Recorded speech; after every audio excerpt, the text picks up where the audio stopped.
Yo, yo. Who do we got? Crunchy in the house. DLC in the house. Lee in the house. Dylan in the house. Raymond in the house. What up? Mm-mm-mm. Woof.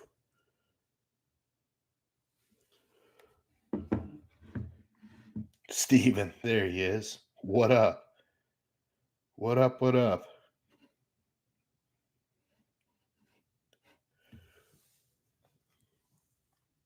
Steven Jr. is in his show today.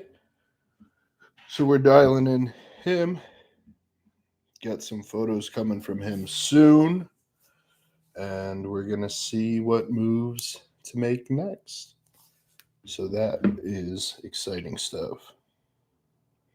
Blaze, hi. What up, dog? What up, what up, what up? J Money in the house. Yo. Sorry, guys, I'm going to be on my phone looking out for Steven's check-ins and photos just so we can make sure we get back to him as soon as possible. Because he's my priority today. He is the priority. Amy in the house. What up, Amy?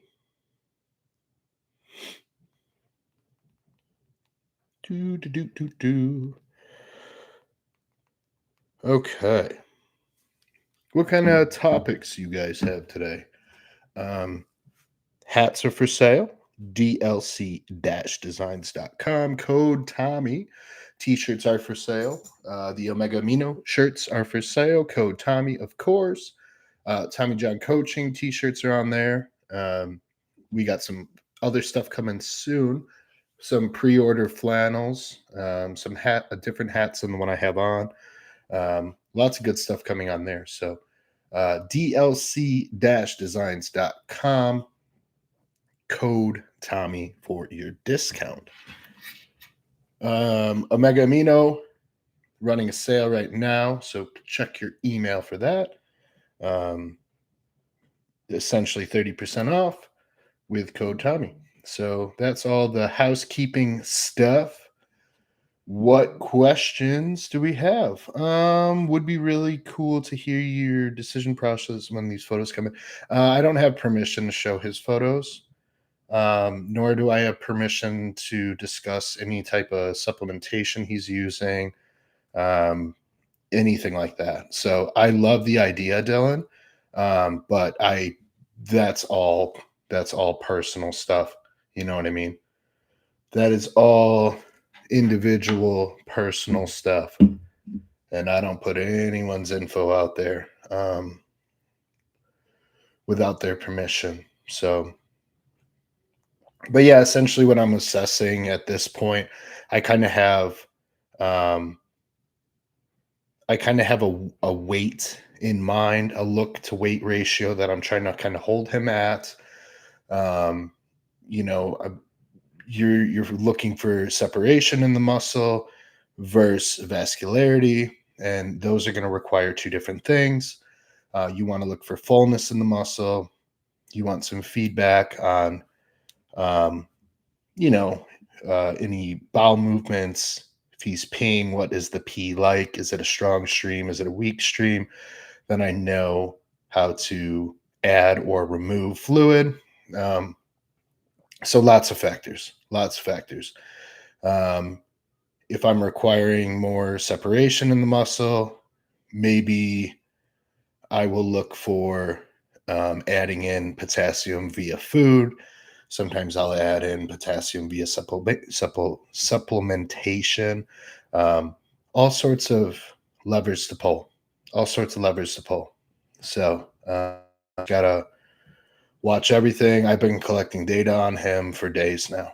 So I know I'm pretty familiar with. I literally guessed his weight this morning, but I guessed it last night, and he woke up exactly what he thought he was going to wake up at. So yeah, so you just learn these people's body and the response to things. You don't make any Hail Marys. It's all just calculated. And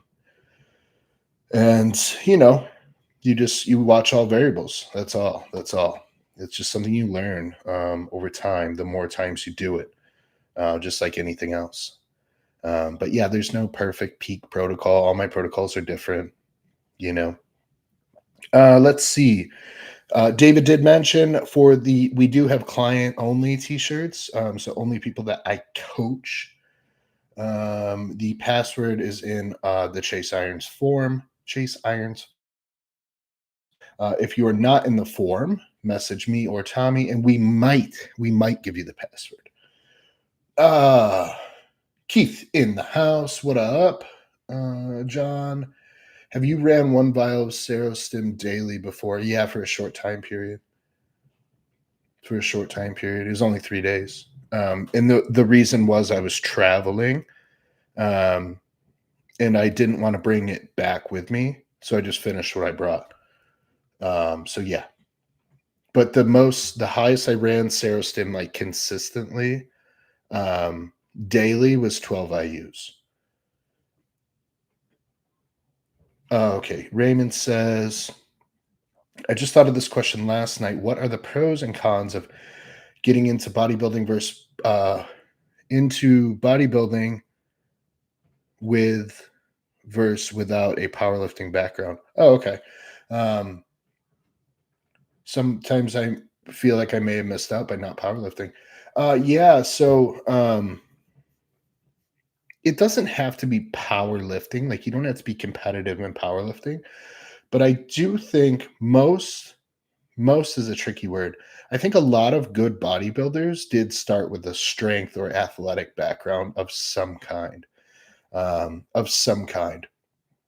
And there's a couple things that tie into that. One is just um, building a base strength, learning how your body moves through space. Athletes are in tune with their body.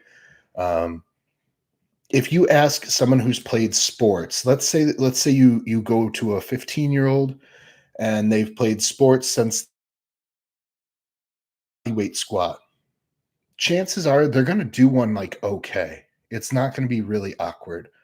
You go to a kid that's been playing fucking video games since he was 6, 7, and he's now 15, and you ask him to do a body weight squat and he's never done anything athletic in his life, he's gonna look like a fucking like there's something wrong with him. Um, because he just never learned how his body moves through space. He's never learned like simple, basic, you know, all of these things that sports teach you. Um, so like kids that start, doing gymnastics really young, chances are they're going to end up being a better athlete than someone that did nothing. They just started a sport. So that's where you'll see a benefit in powerlifting, like starting out. I don't want to just say powerlifting, starting out with a strength focused background or an athletic focused background. Um, the cons, the cons of powerlifting specifically, um, would be it seems powerlifters have the same lagging body parts when they switch to bodybuilding, but it's only temporary. It's only for a short while. But their arms are normally undersized besides the triceps. The triceps are always quite good. The chest is always quite bad in powerlifters because the way powerlifters bench press is not chest dominant at all. If anything, it's opposite of that. It's very shoulder, lat, and tricep dominant for a powerlifting style bench press. Um, so that those are some of the cons. Is that you're going to have a lot of missing bodybuilding parts when you first start, and then those things do develop very quickly, or in a short period of time. But that's really the only con to starting with like a powerlifting background. starting with a strength background or an athletic background before you get into bodybuilding, everyone needs to do that, in my opinion. That's just my opinion.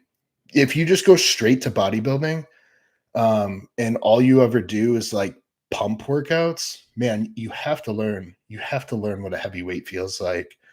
And then that could be another con. Sometimes powerlifters, all they know how to do is move heavy weight.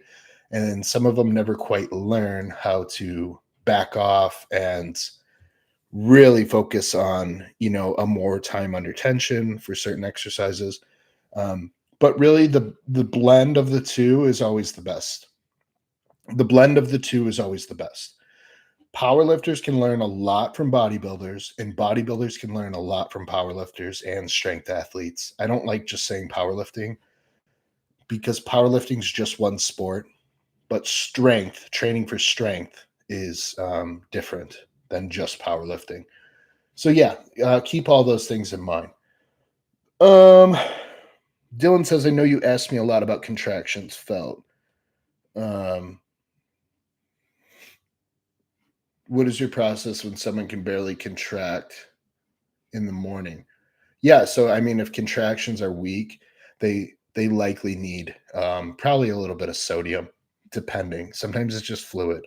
It depends what the look is too. So you have to compare how people are feeling to how they look to what the response is. It's not just one or the other.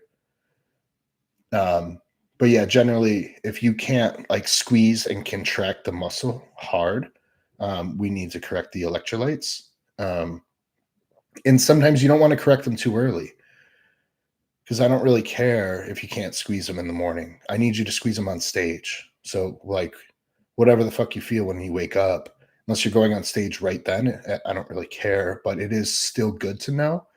So then I know what to do before stage. Like, if you really can't feel anything, I know I need to hit you with a sodium bomb before we put you on stage.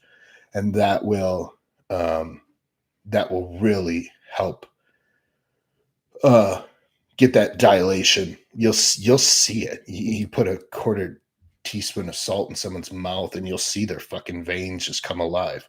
Um, so a lot of the times, not all the time, but vascularity and the feel of contraction tend to go together. Normally, if someone's quite vascular, I'd be hard pressed to believe they can't get a fucking good contraction or pump. Um, Piss pajamas after a night of insomnia on prep. Fuck. And just generally awful sleep. Do you opt for a lower volume session or take an impromptu rest day? Considering you can't move training sessions around for the week. Um,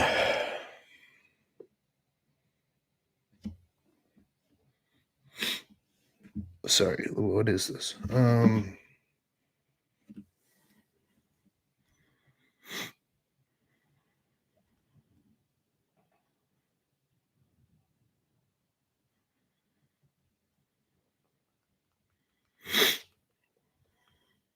I don't know why my wife is messaging me when she knows I'm on a live. After a night of insomnia on prep, just bad sleep. Yeah, I would play that next training session very carefully. I don't necessarily know that I would take a rest day, um, because it depends if you do how you structure your diet. If you're doing a training and a non-training day diet, if you take a rest day, then you have to like I don't know if you have your food ready or whatever, but that's going to change the total calorie for the week. I would probably rather you just do like a lower volume session maybe, or just play the session safer. Um, just get things moving, maybe cut it short, maybe start your cardio earlier. Maybe just do a 20-30 minute session, do some posing, something like that. But yeah, dude, I would not I would not push training on a night that is just bad, bad, bad. I've done it. Luckily, I didn't get hurt. Really can. I believe you really, really can. J Money with Ray's question: how do you suggest someone start out in bodybuilding? Go about spending their ear. What? How do you suggest someone starting out? Okay. How do you suggest someone starting out in bodybuilding goes about spending their earlier years for the building base strength? Um, I don't think you necessarily have to like squat, bench, and deadlift, but I do think you need to. I don't know. I don't think that it's a bad idea to learn those movements. If we're talking like first starting, like fresh baby bodybuilder, like yeah, you better fucking learn how to squat, bench, and deadlift. I'm just gonna say it. I'm just gonna say it. If you can't squat, bench, and deadlift, that's not good. And again, you don't have to stick with them forever. But if you never learn how to do them, I just don't think that's right. I don't think that's right. It's like I don't think they teach it anymore. But back in the day, like I'm the old guy. Back in the day, we used to have to learn how to write cursive, right? We had to write in cursive. We were taught how to write in cursive, and then we were taught, just how to write without using cursive. Um, but the theory behind writing and script was to learn cursive first. So I think learning the basics is kind of like learning the theory of like how you should lift. Um, and theory and practice are not always the same, but you should understand theory and understand where these things come from. I mean, if you've never had a heavy barbell on your back, I don't know, man. It just, you learn a lot about yourself. You learn a lot about yourself when you take a heavy squat down into that hole and you don't fucking know if you're going to be able to get up. There's lots of lessons learned. Um, with being under a bar, and you just don't, it's not quite the same as hopping on a leg press or hopping in a hack squat. There's no risk. There's no risk to a leg press. There's none. Of course there's some, so take that with a grain of salt. But what's really the risk? You get buried, you just crawl out of the fucking thing. You get buried by a squat, my friend, you're not crawling out of shit. You're not crawling out of shit. You're fucked. You're fucked. So so your question, how do someone starting out in bodybuilding go about spending their earlier years for building the base strength?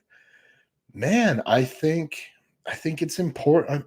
I think it's important to learn the squat, bench, and deadlift. I mean, I I think it would be a good idea to run like even 12, 16 weeks of a program like 531, Jim Wendler's 531, or starting strength. That would be another one. Uh, West Side for Skinny Bastards. Like, um, man, there's so many. There's so many. But 531 was always my go-to. My go-to. Man, I would still run that program, you know? You can even Google Jay. You can Google 531 for bodybuilding. And Jim Wendler made a short article on T Nation about how you'd run 531 for bodybuilders. Um, yeah, I don't know, man. Something to consider. And if you're like kind of worried about barbell benching, you could of course probably replace it with dumbbells. I still, man, I still might take 12, 16 weeks and just challenge yourself and get under that barbell, dude. Get under that flat barbell. Um, but yeah, Jim Wendler's 531 is is how I would go about it. Um, Give me a second here while I look at Stephen Jr. stuff. Let's see.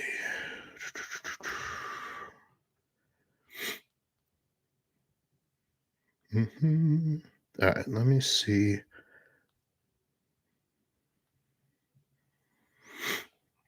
what I want to do here.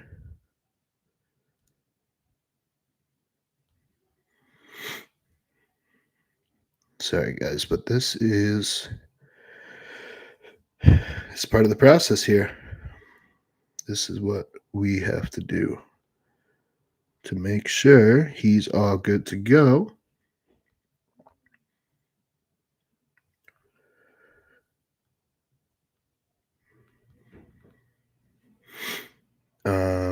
Because that's what he pays me for. That's what he pays me for. Let's see.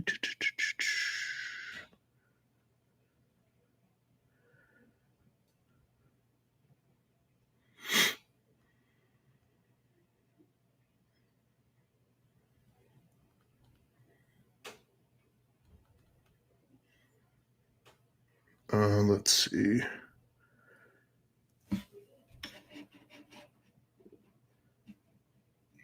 Hopefully that made sense, Jay. But Jim Wendler's 531 is what I would recommend.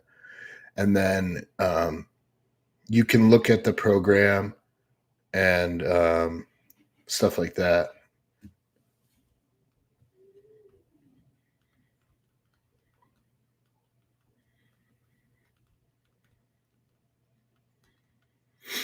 Okay. But with that program, Jay, they have like different assistant work, and some would be more tailored towards bodybuilding goals. They have like there's just like different ways to program the assistants work in 531.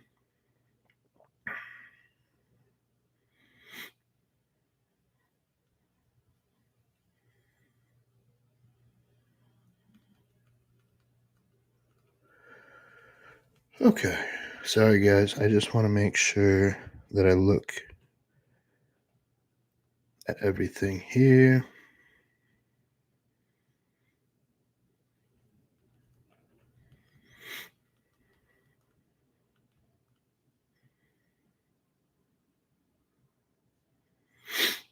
Let me see. Yeah, so that's what I would do. 531, Jim Wendler. Look into that, Jay. Andrew in the house. On the above note, how do you manage sleep sides on prep when things like I don't really get sleep sides anymore. Because if you are, your trend dose is too high. And dieting can give you some sleep omnia. But if tren is ruining my sleep, I don't run it. I take it out. I take it out. If it's 2 weeks out, I'll fucking deal with it. But if I added tren at 4 to 6 weeks out and I can't sleep, I'm removing it, or the dose is way too high. But most people, like, you just have to start lower.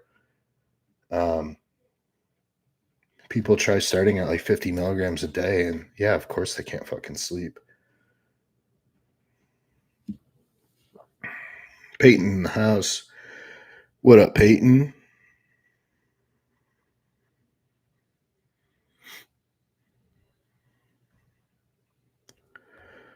Okay.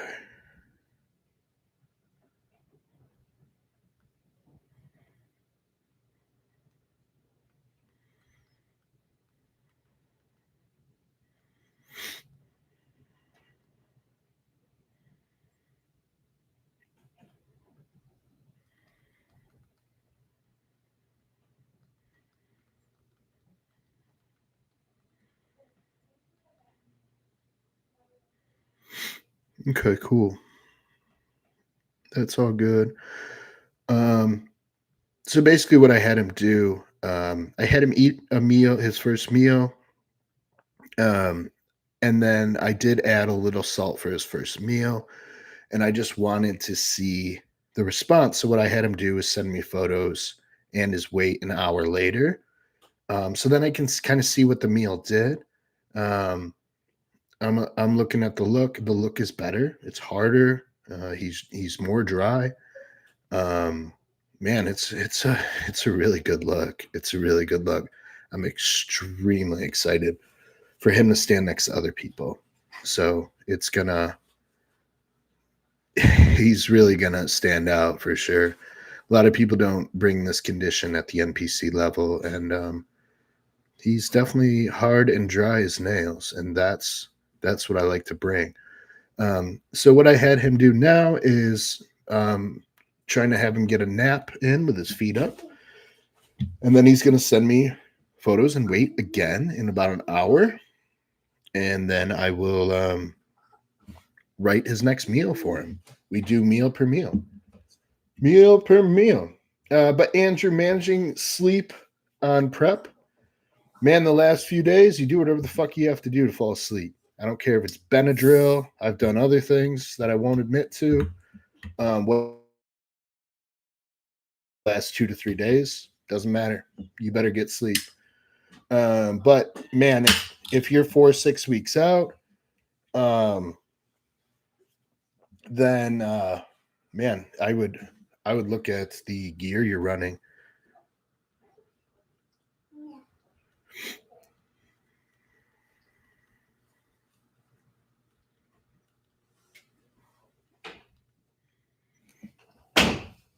What's up, boy?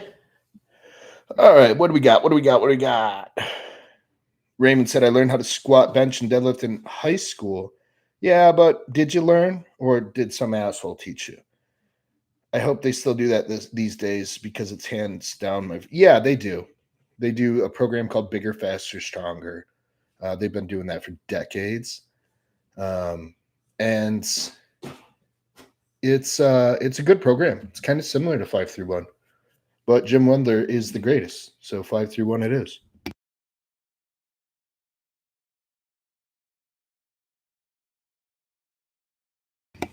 Wrestling in high school taught me how to truly push past the point of exhaustion, says John.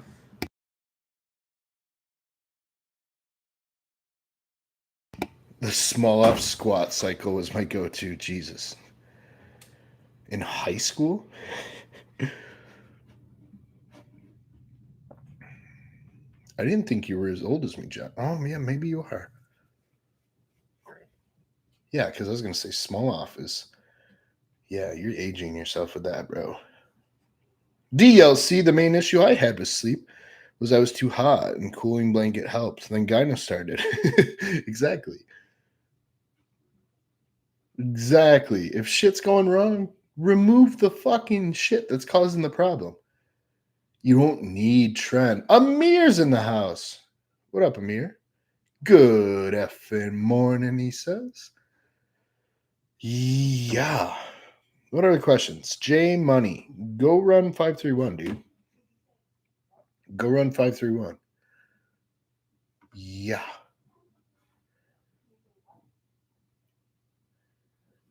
Yeah, that's what I would do. Mm-hmm. Yeah, yeah. If the trend is doing bad things, don't do the trend. Skip the trend balloon. What flavor ghost is that? It's cherry limeade. Don't tell Austin. Smalls. Don't tell Smalls. He thinks he got me hooked on this flavor. When really, when they have a bunch of shit flavors, sometimes it's the best option at the time.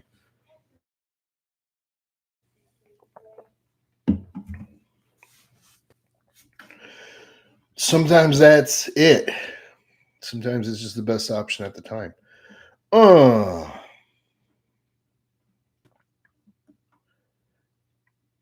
Yeah, Austin's taste and literally everything is garbage. He's a piece of shit. Yeah, he sucks. You should see his diet. Oh, I'm kidding. Sour strips. I've never had it, Dylan. I've never even seen it out by us. It must be a Texas thing. Andrew under this, yeah, this dude's Andrew is winning this fucking live chat. You guys suck. Andrew's the only one bringing the questions. J Money has some good questions. And Dylan, under what circumstances would you lever in an off season? Um, there's one main one. What I will say, I've never ran trend in an off season.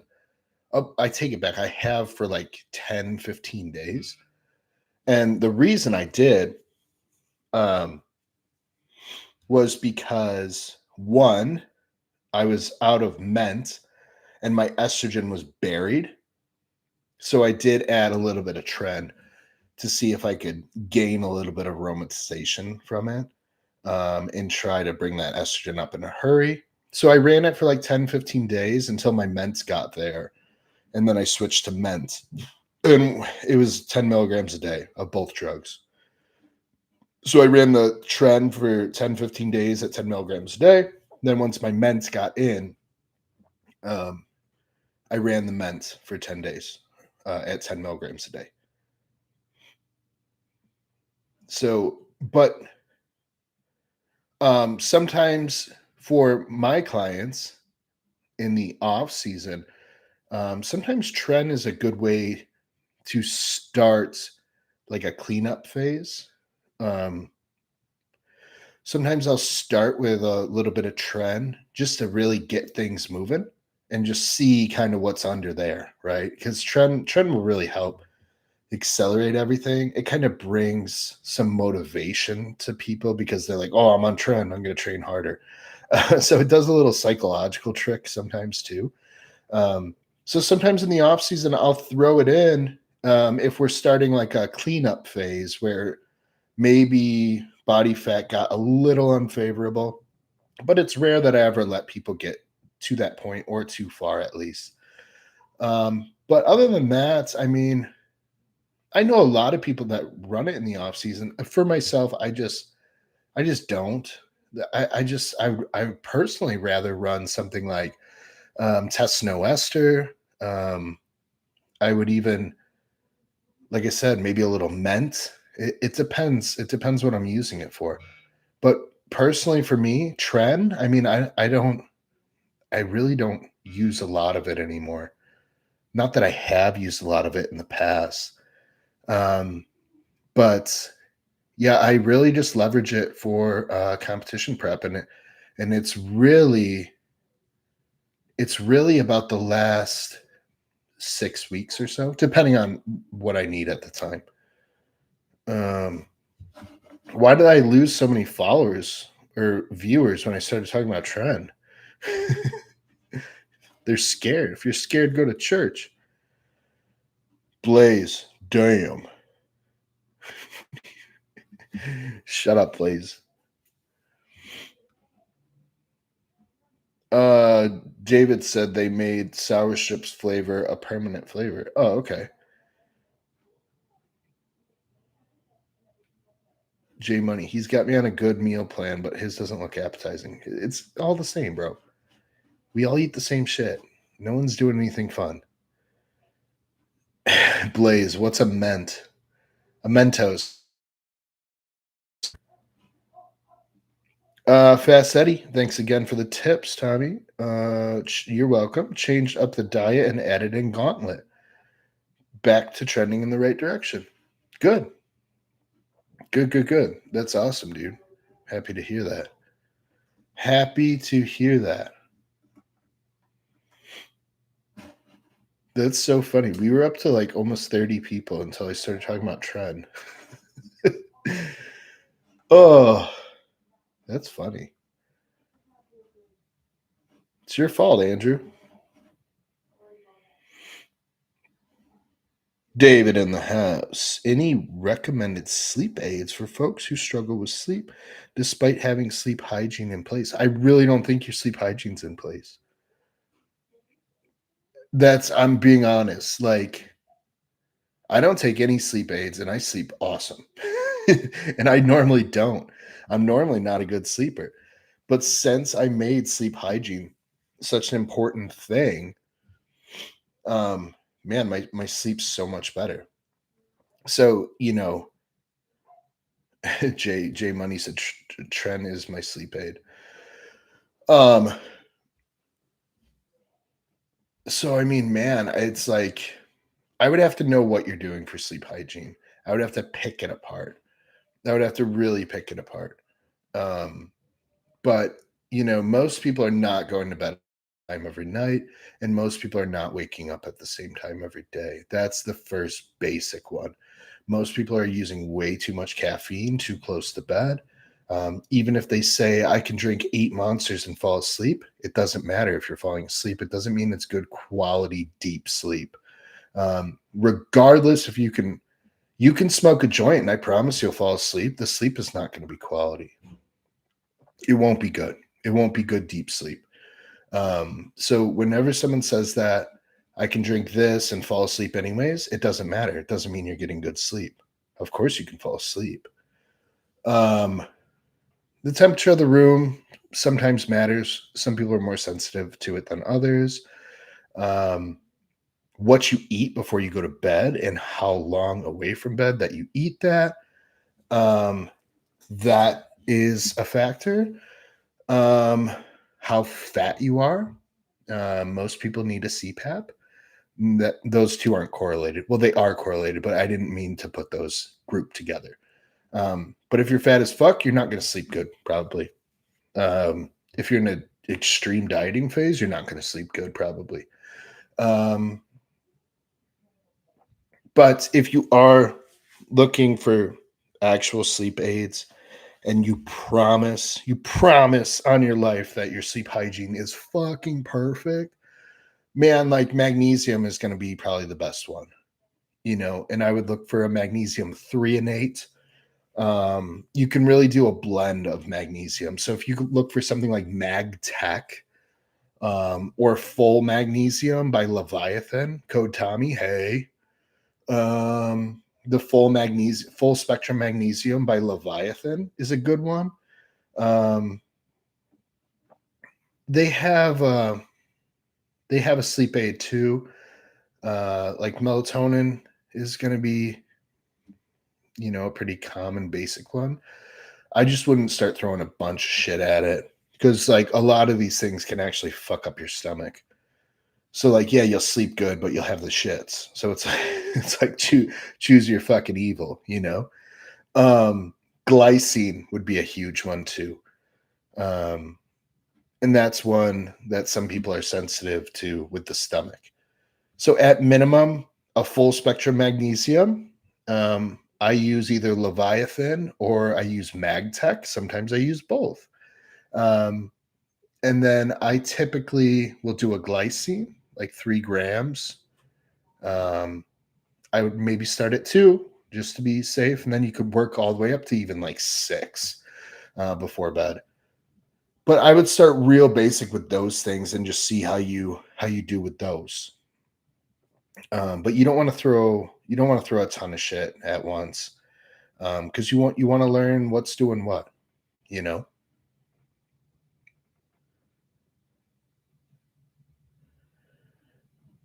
DLC said Ed's looking incredible. He's made some serious progress. Yeah, absolutely, absolutely. Raymond, what are some common mistakes you see specifically with quad training? People quitting when it starts to hurt. For real. People giving up when it starts to hurt a little. Run into that shit. When that quad starts burning, lean into it. Lean into it. Run to the burning house, not out of the burning house. That's how you have to train legs. If you are always running from pain, you won't ever fucking grow. You won't ever grow. When those quads start when those quads start burning, dig the fuck in. That's when it's go time. Raymond will tell you he'll literally see me smile when it starts to hurt because all I say is yeah, yep. I'm getting it now, right? When I lean into pain, I don't run from pain. I do not fucking run from pain uh during training. Absolutely not. I run towards it. I run towards it, and it's hard. It's hard. It's a trained skill. But besides the mental aspect, um, specific to training quads, the foot pressure for most people is fucked. Either people are all on their heels or all on the front part of their foot, when really, for the most part, it should be a nice, solid, heavy foot pressure for most quad movements, assuming it's a press or a squat. Um, those are the two main things I think: foot position and pressure, and the mental aspect. Most people just run away when it starts to hurt a little bit. You'll see people just actively give up.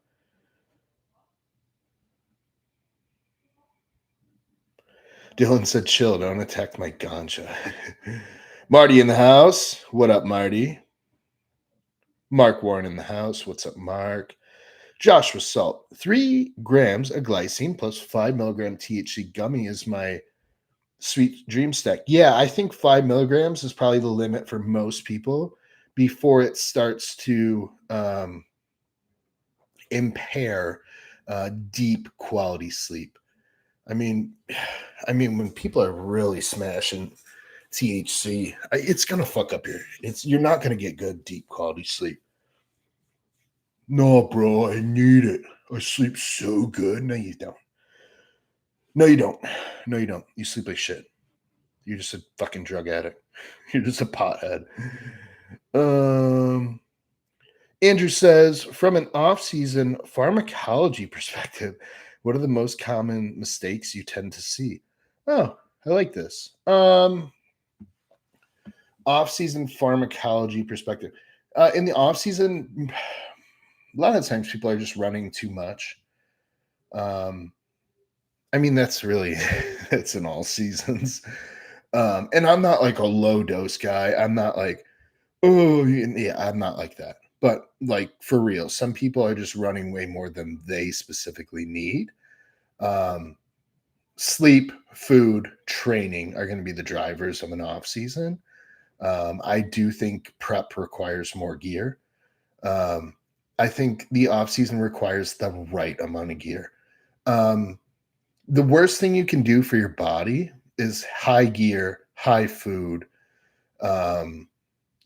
get heavy, higher body fat percentage.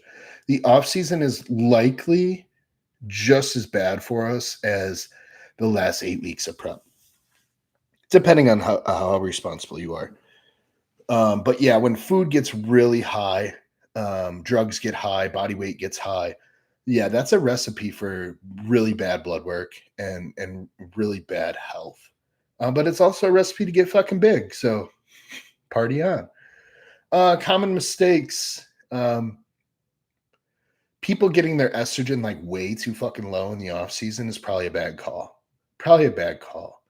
And I'm not a guy that says it needs to be like 100 or like something crazy. Guy, there's a time period. I don't know if you guys remember this, but people were just letting their fucking estrogen like run through the roof. They're like, I don't have any side effects. I'm like, bro, fucking chill, dude. Fucking chill out. Um, Estrogen's so anabolic. Is it, bro? Then why are a bunch of chicks not just fucking jacked then? Why is every chick I know just not insanely jacked if estrogen is so anabolic? Anyways, that's a common mistake I see is people just burying their estrogen and never checking it. What other thing for pharmacology? Um, that's a big one. That's a big one. Too much gear and running the estrogen way too low. For like where I personally like to keep my estrogen is I'll go as low as 25, probably. I'll go as low as 20. I don't care. I'm pretty sensitive to estrogen. And I'll go as high as maybe 60, 65. I don't love to get higher than that. I don't love to get higher than that. getting side effects around 60, 65, such as extra water retention, higher blood pressure, overall mood is just too many emotions, and I don't like feeling emotions. I like to have no feelings at all. Kidding. Um, yeah, yeah. Fast Eddie. Yeah, he's just thinking a DLC. Do. Yeah, Josh Assault. Hard lesson. Growth is painful, so pain tolerance limits growth. Yeah, 100%. Yeah, 100%. Run into that shit. Run towards the fucking fire. Run towards it. Raymond said, I've definitely learned a lot training legs with you, dude. Yeah, man, there's so much more I can teach you, and we have all the time in the world. Amy says, superset leg extension and goblet squats and tell me, yeah, fuck yeah. Exactly. Superset anything with legs and just fucking just die. Yeah, Amy. She said, burning doesn't even begin to cover like how to describe it. My quads are actually literally hot to the touch. Oh yeah, my legs turn blue when I have a pump. They're like purple and blue, and just like I can't walk. David in the house with another good question. Thoughts on general guidelines for week in the off season? Low volume seems very popular at the moment. Yeah, dude. Here's the problem. Not all sets are created equal. So when someone says a set, I need to know what the fuck it is, and I need to know what it looks like. I've seen some people's working sets and they're fucking embarrassing. They're embarrassing. Me personally, 2 to 3 working sets is normally good for me. Sometimes I get away with 1. My working sets are probably, I don't know, I'm not going to talk like I'm hot shit or something. I've just been training a long time. I can get as much out of 1 as other people can out of 4 to 5 or more. So, and again, I'm not like patting myself on the back. I don't fucking care. But the thing is, people just suck at training. And it's not a specific age group or it's not whatever. I'm not singling anyone out. Just like I just see a lot of fucking lollygagging, and I have for a long time. It's nothing new. People are just lazy. They're lazy. They go to the gym to say that they did and to talk to their friends the whole time. There's a difference between exercising, working out, and training. The people that train, I can see it. I can see it. So working sets really, you have to first quantify what a set is. What is a set? Right? Sometimes I do 4, 5, 6 warm-up sets or acclimation sets or feeder sets. I don't count them. I don't count them at all. So it's hard to give guidelines on working sets until everyone on the same page with what a set is. And until we can all agree on what a set is, it's not happening. It's not happening. Raymond says we supersetted leg extensions with a quad stretch today. Yeah, I did those occluded. I wish I had an extra pair of knee wraps for Raymond, but they're just as awful without an occlusion. But yeah, those are brutal. Those are fucking brutal. Yeah, leg extensions and walking lunges. Yep, that's a good one. Dylan said I hate low estrogen. Yeah, bro. Yeah. I'm pretty in tune where I know almost right away when my estrogen starts to dip below unfavorable for me. Yeah. Yeah, Amy, it was brutal. It was brutal for sure. Oh, sorry, Joey. Joey said I didn't know this was happening today. Yeah. I'm trying to do every Saturday, dude. I'm trying to be consistent with it. 9:45. I'm trying to be very consistent. But thank you for being here. Mark said, Tommy, don't you love Joey? Joey actually does love me, and he's a good dude. Him and I we shoot the shit sometimes, and he's a good guy. We agree on a ton of stuff. He's very knowledgeable, very knowledgeable. DLC says it's posted in the forum, Joey. Yeah, Joey, what kind of fucking mod are you, bro? What kind of admin are you, dude? Get your shit together. Marty says, "Man, my working sets for push are embarrassing at the moment. Coming off a small front injury. I think he means front delt or something along those lines. Yeah, that's okay, Marty. I mean, you're still getting in there. You're still moving. You're still, uh,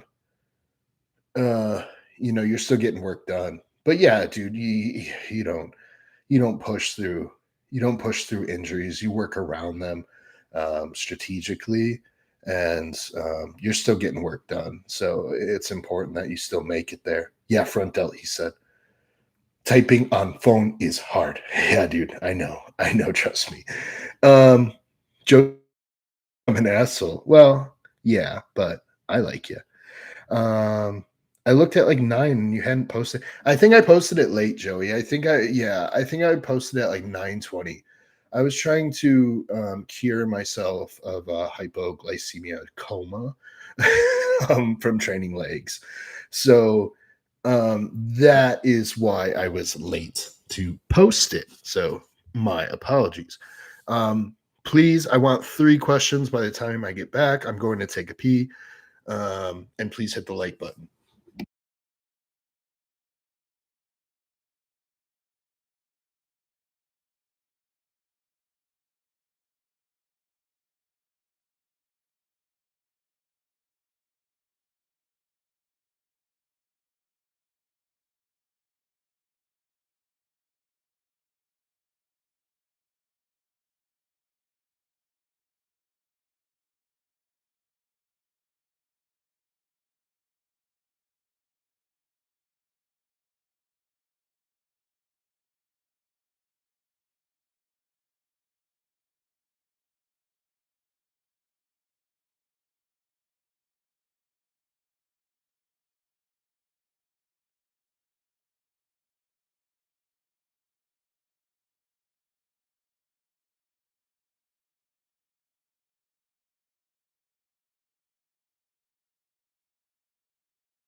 All right, all right, all right, all right, all right.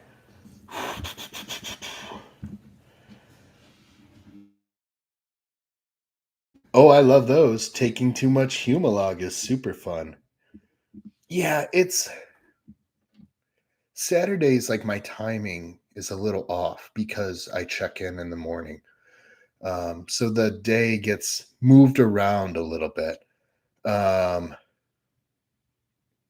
so yeah, yeah, sometimes I time it poor and go a little hypo. It's also hard for me to finish my entire intra drink when I train legs because I it makes me sick. It makes me sick.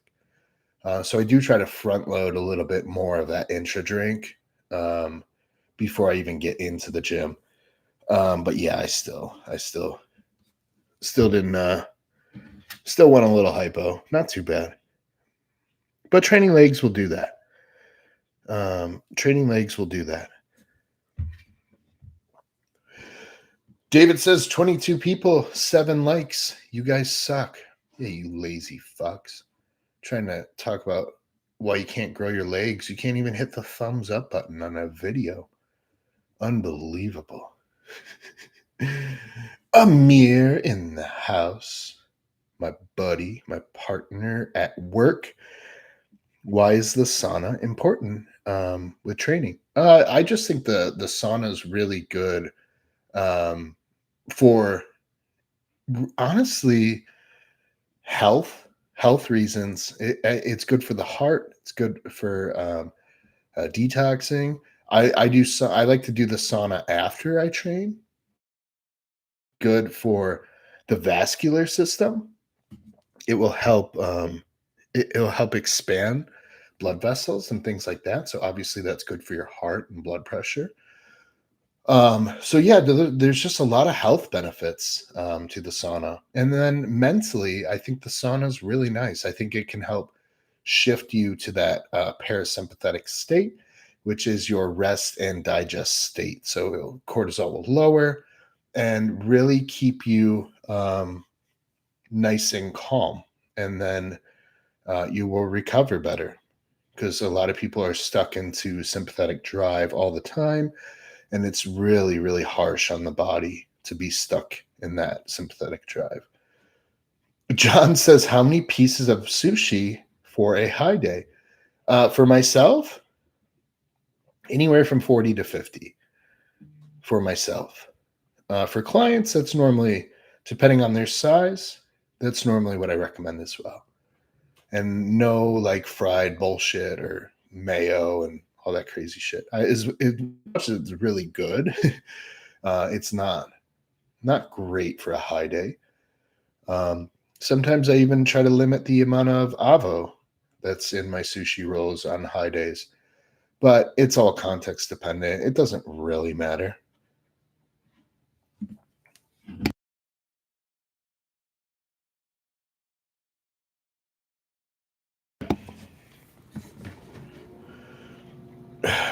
Thank you, Mark, for hitting the like button.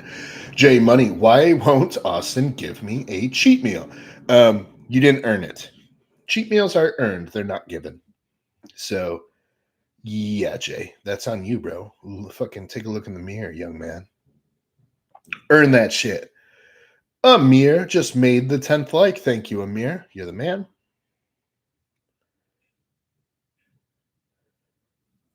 Steve Sr.'s got a question here.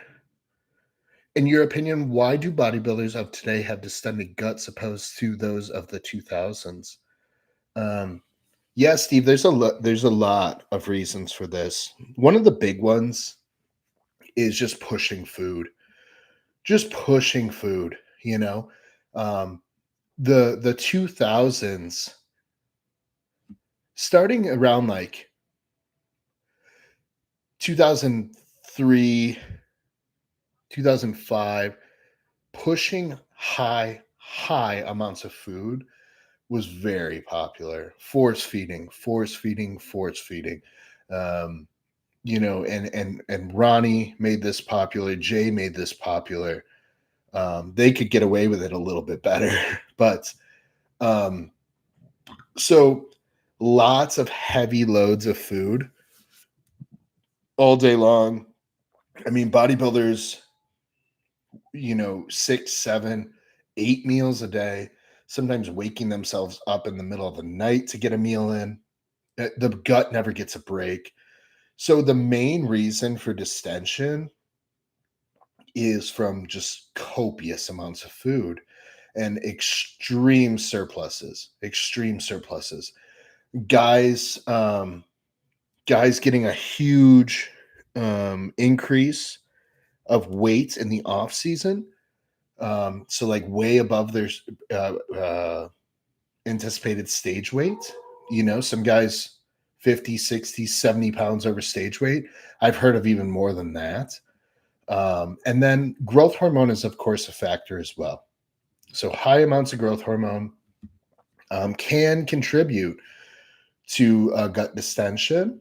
And now, Steve, we're seeing some distension from GLP use in bodybuilders who are pushing high amounts of food to carb load for the show while running a GLP.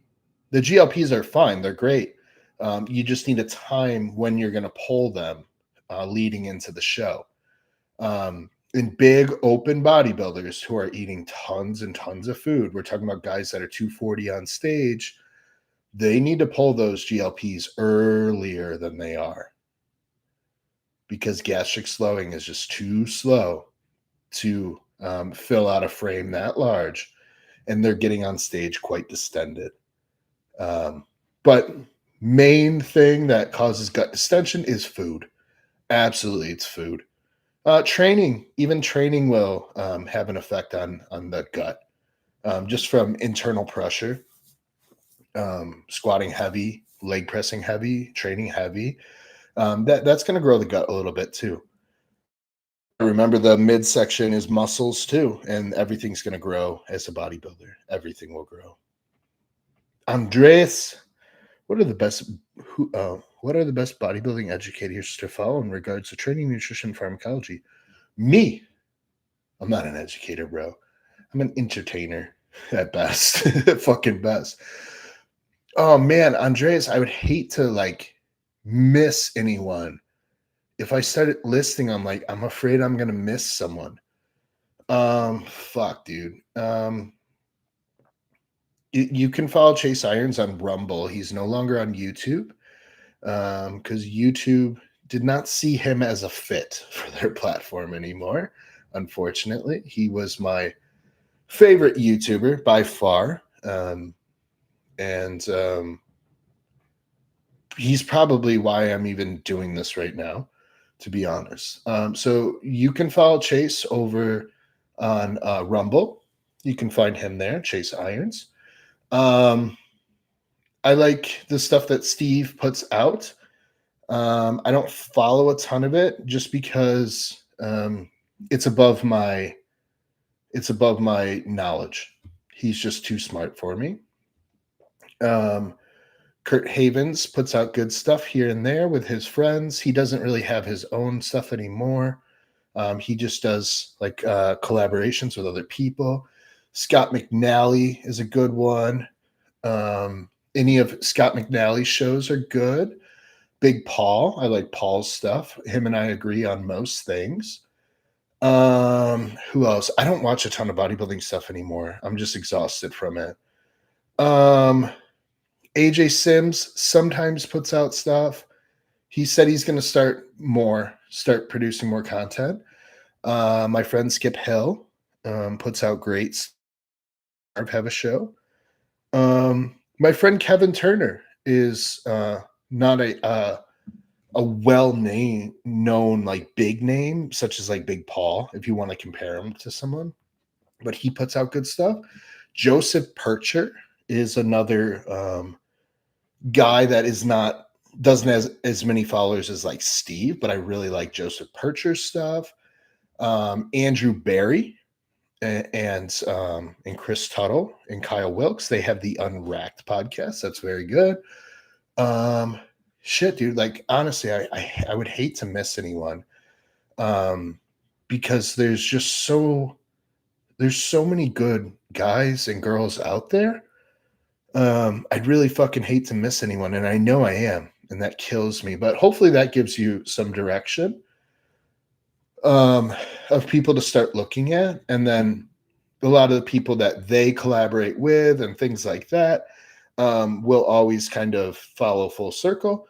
The number one person that I would recommend, Andreas, besides myself, of course, would be old John Meadows stuff, dude.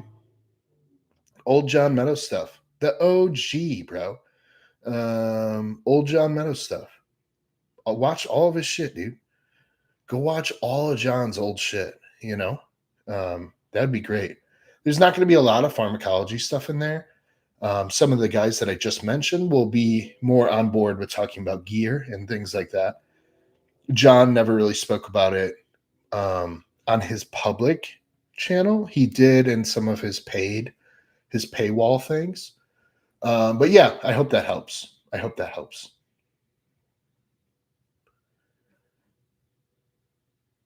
Joey, will you give John a high day so he can eat sushi with us on the 18th? No. What's on the 18th? What is that?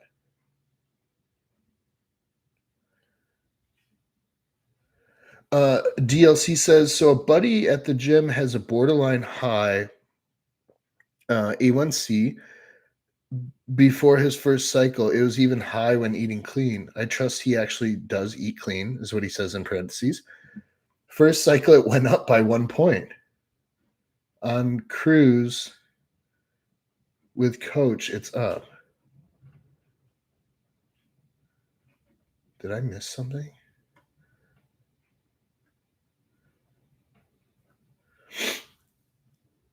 Are you just telling me this, David? Or did you have a question?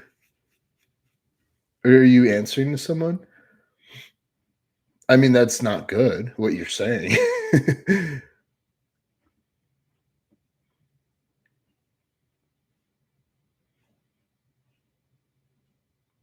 Oh, okay, David, I got it now.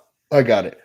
Um, I suggested wearing a CGM. Um, I would have to know, like, oh, you said he's on a cruise. Um, Man, he's got to bring those carbs down. He's got to bring body fat down, and I don't know if he's using Retatrutide or Tirzepatide. Both of those can significantly help A1C, as well as MOTS-C. So I would recommend that he starts looking into those things, and then something as basic as berberine. Adding fiber to the diet is going to help. Um, so yeah, I think even with his diet, the macros need to be adjusted. I think if he's not doing cardio and steps need to be increased. Steps are fantastic for A1C. They're as effective, if not more effective, than metformin. Um, so yeah, he's got a lot of levers to play. Like I said, I don't know anything about him besides he's your buddy at the gym, and he's before his first cycle. First cycle, yeah. So he's on his first cycle now. Yeah, that's all I know about him. But yeah, like first thing, increase steps, and then look at the diet. Maybe the carbs need to come down. Maybe healthy fats need to go up. So I don't know how his diet's structured. So yeah, all those things will be. Yeah, the CGM's a great idea. Um, don't eat your next meal until the blood sugar is below 90. Um, would be a good rule of thumb for anyone, not just people with high A1C. That's a good rule of thumb for anyone.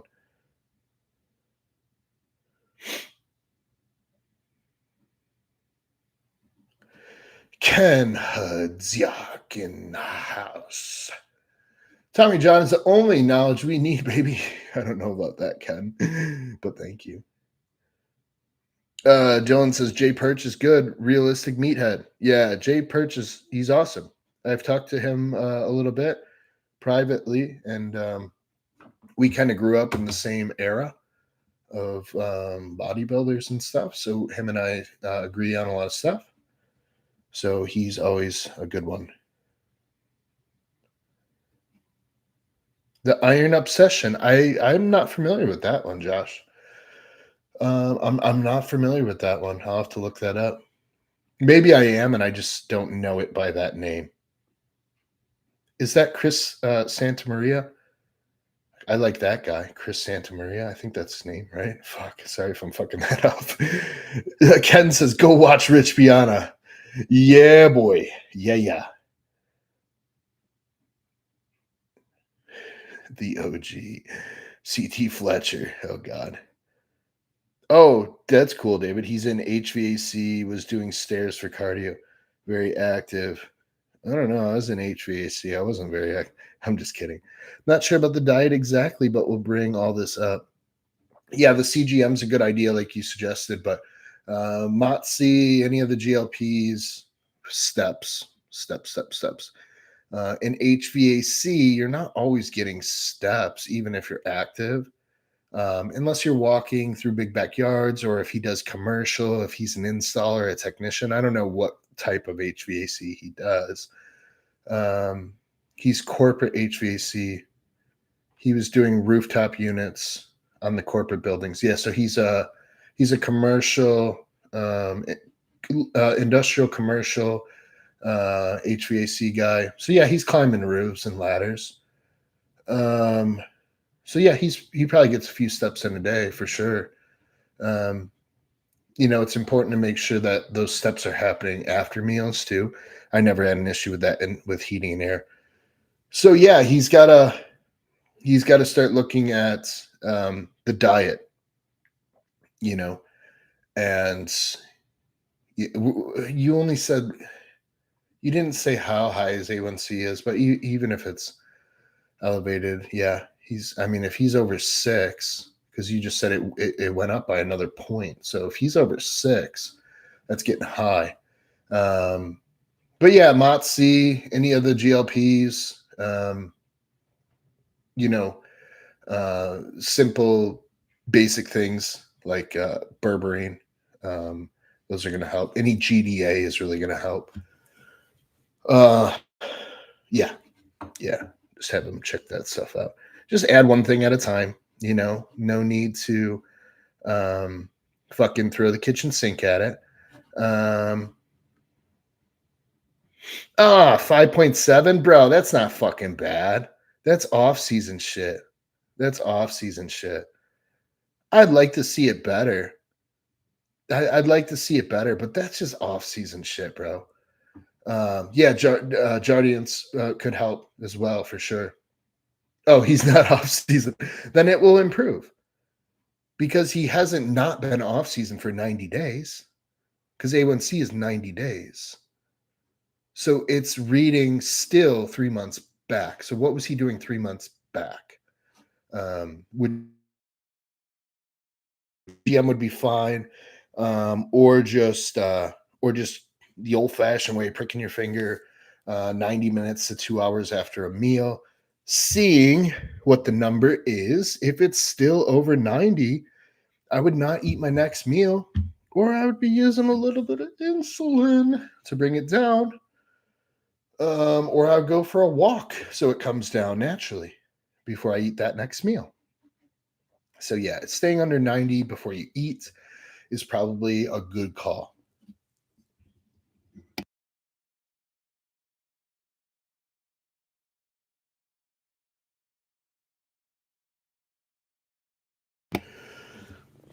Ken says, how's your off-season diet and training going? Training is good. The diet's fine. Typical shit. I'm very heavy this week because I tried switching to a different growth hormone and I just blew the fuck up. And I knew it was going to happen. I tried it anyways. And now I'm kicking myself in the ass because I'm very heavy. Very heavy, but the training is very good. So it's always, I'm holding water. The blood pressure it didn't increase a ton, which I thought it would with how much water I'm holding from the generic shit that I'm running. So I just have to get back to the Serostim. I got to re-up on it. So I switched to we'll call him PP, our friend Ken, our mutual friend. His 15 IU ones. So I was doing half a bottle a day. I still am. I haven't got off it yet because I want to see if the body maybe adjusts. Because sometimes it does. Sometimes it will.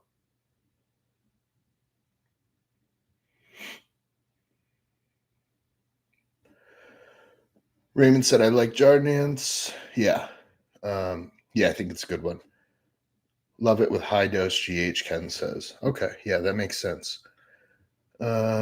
Yeah, David, he can. Otherwise, just do the CGM and just start watching the numbers closer. The CGMs are cheap as fuck now. Joseph Percher has a fucking discount code for a website. He's gonna have to start paying me. I keep sending people to him. Just kidding. Just kidding. Yeah, David, I might have to fucking send it to you, bro, if I keep looking like fucking Free Willy. I might have to send you this shit.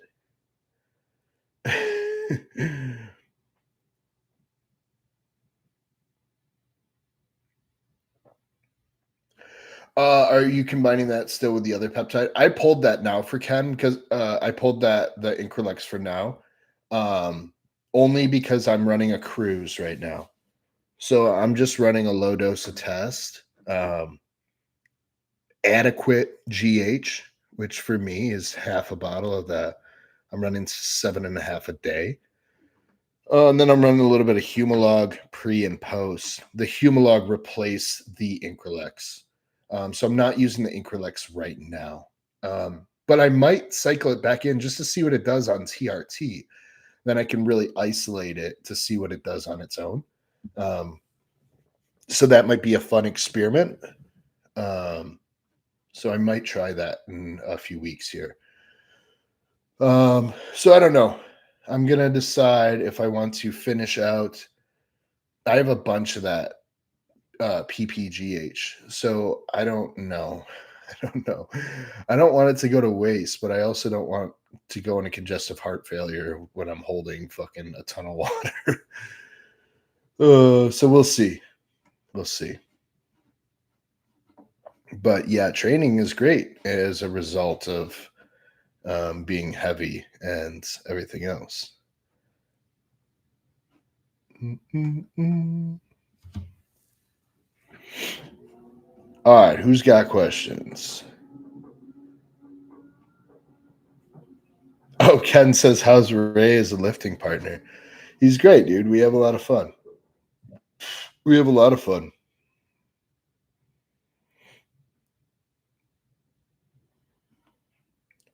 You may want to hit like half an HCTZ or a full HCTZ to help with that water, maybe. I don't love taking the hydrochlorothiazide just because my electrolytes are so dialed in. I don't like to fuck with them. I thought about it for sure. I thought about it for sure, but I'm gonna see. I'm gonna see what comes off naturally first. Um, I did increase my potassium citrate um, to see if I can draw some of it out of the subcutaneous.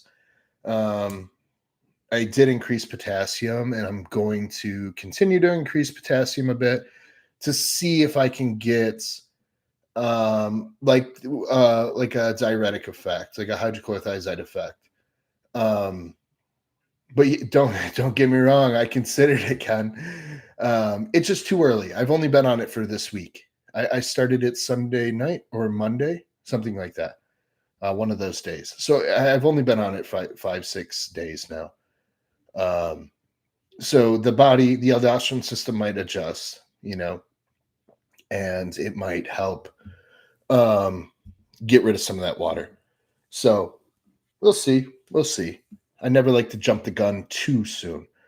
Yeah. Oh, okay. So not long. He said. Ken says. I thought it had been a while. No, no. I only have like 6 bottles of Serostim left, and I didn't order any yet. So I'm like, fuck. I have a ton of this. Let's try to save money so I can buy a sports car instead of. Let me try to buy a sports car instead of fucking growth hormone. But we'll see. Sad that that's the trade off. Marty says Tommy is looking huge. I appreciate it. Yeah. I was I'm around 252 right now. The condition is okay. It's kind of fat. It's kind of fat. That's for sure. But I'm gonna try to hold like around 245, maybe 240. I don't know. We'll see. We'll see. I'm gonna try to hold around this weight within 5 to 10 pounds. Um, and hold it there for a while. I probably won't do a contest prep. I don't know. I'm not doing a show this year, I don't think. I have too many guys in shows and girls. Yeah, I have too many guys and girls in shows.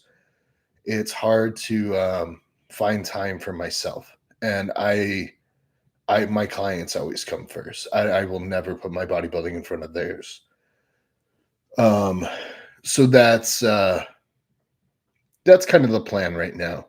Is just waiting, solidifying some good muscle. I have to be heavier on stage. I can't do a light heavy show again. Um, Otherwise, I'm just going to quit bodybuilding. I in a perfect world, I would be 215, 220 on stage with the same condition as this last show. That's my goal for my next show. So, um, so yeah, I think if I hold around I don't know, maybe 250, 240, whatever, kind of back and forth. Um, I think that puts me in a good spot.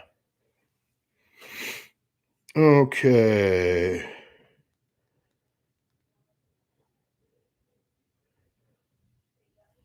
Junior is up from his nap.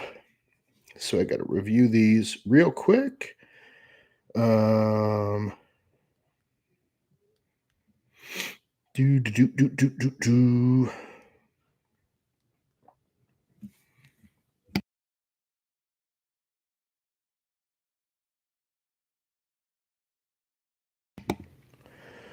Okay, so I'll just go over what I'm seeing in him. There is more separation for sure. Dry as fuck, which is great. Um, he still has plenty of fullness. Vascularity has improved a little bit, but we don't need him vascular yet necessarily. I want to keep him very dry because he doesn't go on stage, man, for another couple hours. Another couple hours. So they have a late prejudging. Um, so let's see.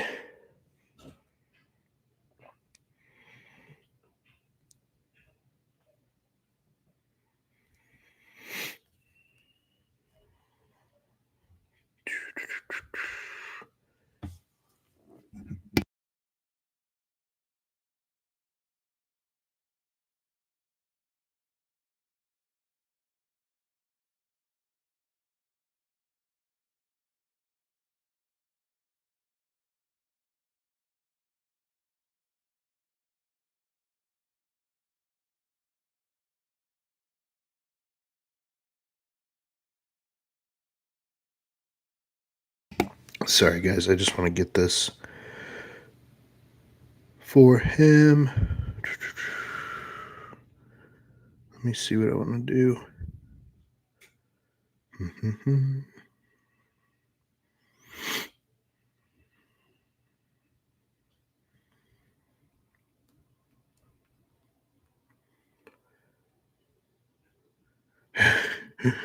uh, is Chicago still a great food city? Fuck yeah. Chicago has great food. Let's see.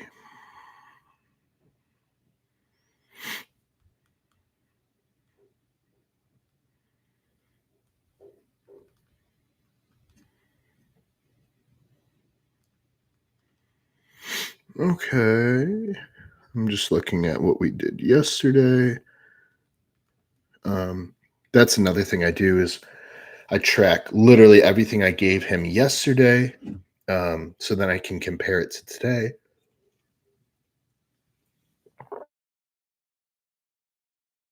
What meal did what? Like how much weight came up. Um, I take notes of if separation increased, if vascularity got better.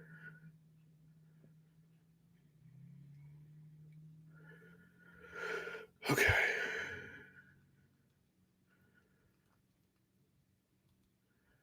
So I just take notes of all of his feedback in a separate notepad here.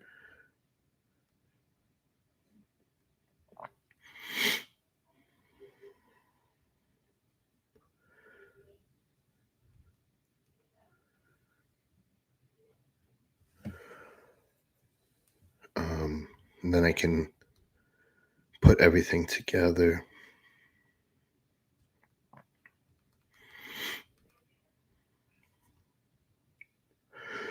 Boop, boop, boop, boop, boop. Yeah, you just kind of build.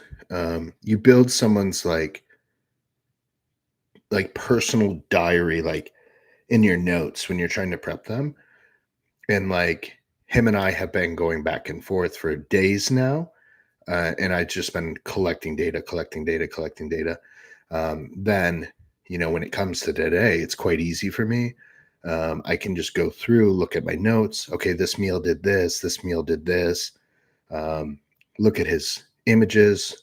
Um, and see, excuse me,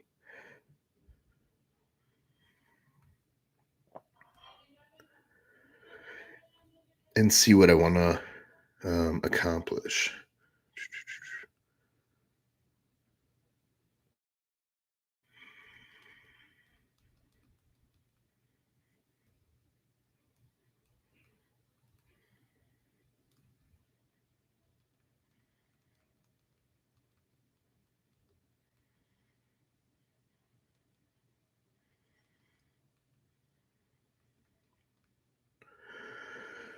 Okay.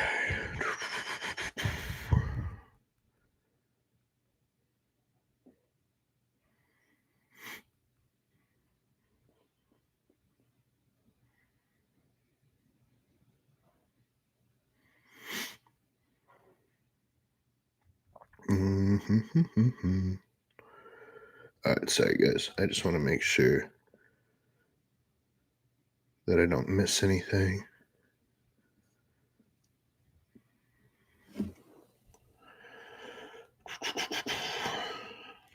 Okay.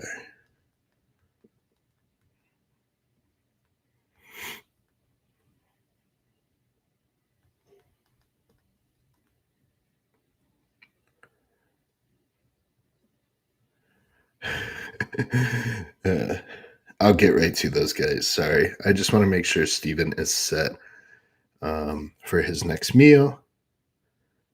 Um,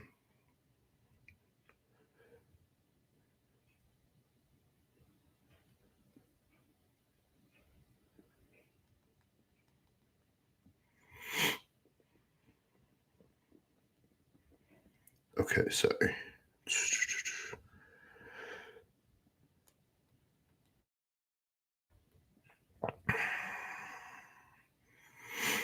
Okay, so he's getting 70 grams of fish, 3 rice cakes, 70 banana, no added salt, and some coffee. Not a huge meal, but that's all he needs right now. That's all he needs right now.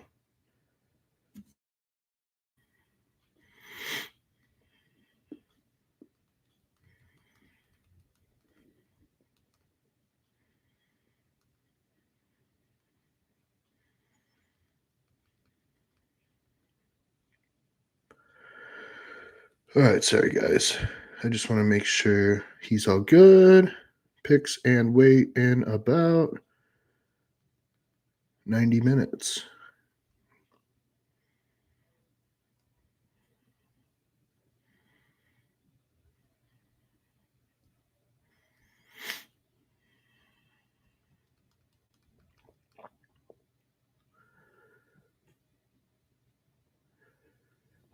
Okay. Okay, we're all good there.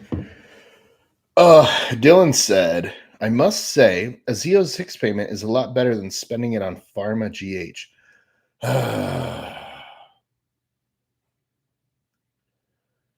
I don't know if I spend quite that much on Pharma GH. Let me see. Let me see.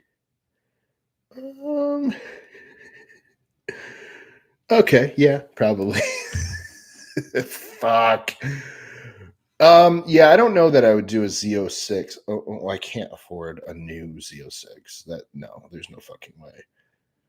I could, but I would have to give up like a lot of shit that I like. So, so I wouldn't do that. And I have another new car, so I don't want like two huge, crazy car payments. It's psychopathic. And then, like Ken said, remember Dylan, we're in Chicago, so a vet is nice for like 4 months. Yeah, exactly. Um, Trick is to get Hellcats insured for more than what you have in it. Yeah, it will guaranteed be fucking stolen if you buy Hellcat. 100%. Josh Assault, is Chicago still great food city? Yeah, dude. Chicago food is probably, yeah, probably the best. I'd spend my money there before sports cars any day. Um, I eat a bodybuilding diet. I don't get to have any cool food. Um, I could, but I just, you know, Don't worry, I spend plenty of fucking money on food still. Um, Shrek Quest in the house. What up, Kevin? I was just talking about you, saying how you have a good YouTube channel over there with a lot of good knowledge. Amy's diet and training. Everything's going good there. Amy says, feel free to share any details you'd like about my diet and training, Tommy. As a note, my weight is down 5 pounds. Yeah, Amy was dealing with just some like digestion stuff. It was so random too. Like everything was just cruising along, and we probably believe that it was just stress related, which sounds like a cop out on my end. But stress is hugely impactful on all systems. On all systems, it's crazy. Um, yeah, Amy's doing a great job. We're just slowly adding muscle mass to her. We really don't need to get her too heavy. I do want to see her weight come up. She doesn't love when it comes up, but it needs to a little bit, just as the year progresses, because we need to get more size on her, and that's going to require that we get her a little uncomfortable. But we don't need to blow her up there anytime soon. But the weight needs to come on a little bit. If it comes on too soon, it fucks with people's training. If they capture too much weight gain too rapidly, it's gonna shift your skeletal structure, and the training is gonna feel bad. You're not gonna recover. You can get injured. So it's no good to gain a bunch of weight in a short time period. It's dangerous. It's really dangerous for physical injury, and it's obviously dangerous for your health, your internal health, and your mental health for some people too, you know?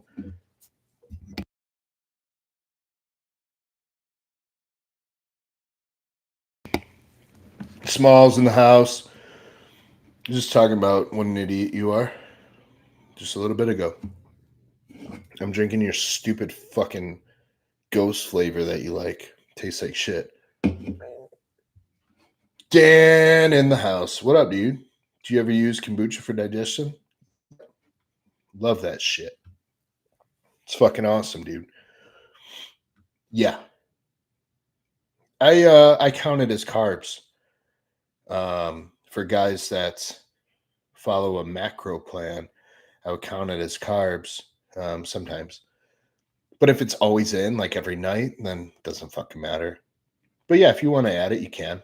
I would just start at 4 ounces every night, and just make note of that on your check-in, so I know to accommodate for that. But yeah, I think kombucha is probably one of the best digestive aids that we have. And then I use sauerkraut as well.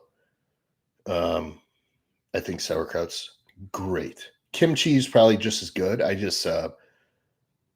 prefer sauerkraut for whatever reason. I like the Bubby's brand. I can't remember which kombucha I use. Shut the fuck up, Smalls. Whoa, that a new can coloring too? Shut up, dude. Probably tastes even better. It's a Cubs. Yeah. Yeah, it's just like because of, baseball season. For all you baseballers. Yeah. Mm-mm-mm. All right, questions. Need questions. You lazy asses. J Money.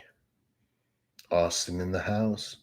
Austin, Jay was crying about having a cheat meal like a fucking little girl. He said, why won't Austin give me a cheat meal? And I said, because you haven't earned one. Because you haven't earned it, bro. Ah, yeah, Dylan's always got him. Question I have regarding what the fuck is that? Question I have regarding how you structure meal plans. What benefits have you noticed through your clients being moved away from any tracked macros? Been really thinking of moving people to a similar structure where it is just eat this amount.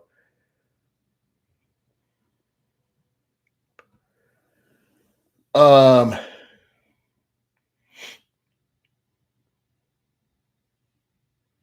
what benefits have you noticed? Yeah, I mean, it should be fucking obvious. I have total control of everything. I have total control of everything when I'm prescribing the plan,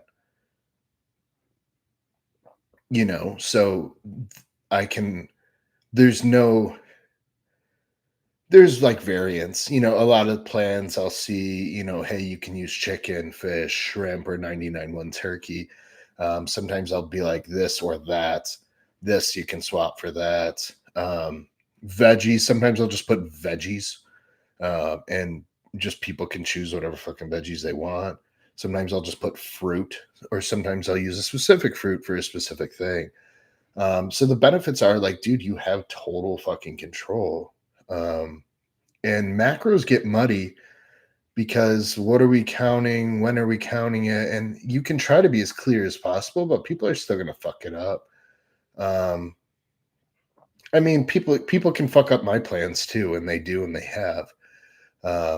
People cooking with butter and oil without me fucking knowing, and then it's like you just added 1,200 calories to your day because you use fucking 10 tablespoons of olive oil to cook your chicken in. um, so shit like that's still gonna happen. Um, I don't know, man. I don't know. I there's negatives to it as well. Because some people are like, oh, I don't like meal three anymore. It's like, shut the fuck up. Just shut up. You've been eating it for 2 weeks and you were on vacation for one of them. So it's like, um, so that will get annoying is like people are going to be like, can you change meal four? This cream of rice makes my tummy hurt. It's like, what are you talking about, dude? You just suck at cooking. Um, so you run into that a lot. But the other benefit is things are so consistent. So like when you do macros, like let's say someone's using olive oil as their fat for meal one. Let's say it's 16 grams of fat in meal one, and they're using that for like 5 weeks. And then all of a sudden they switch, and you're like, holy fuck, something changed because the trace macros. And I know they're not like a huge deal, but they're still a deal, especially if you're in prep or something like that, and something shifts. But the macros are the same, bro. So it's like that can get muddy with macros. Give me a second here. Let's see.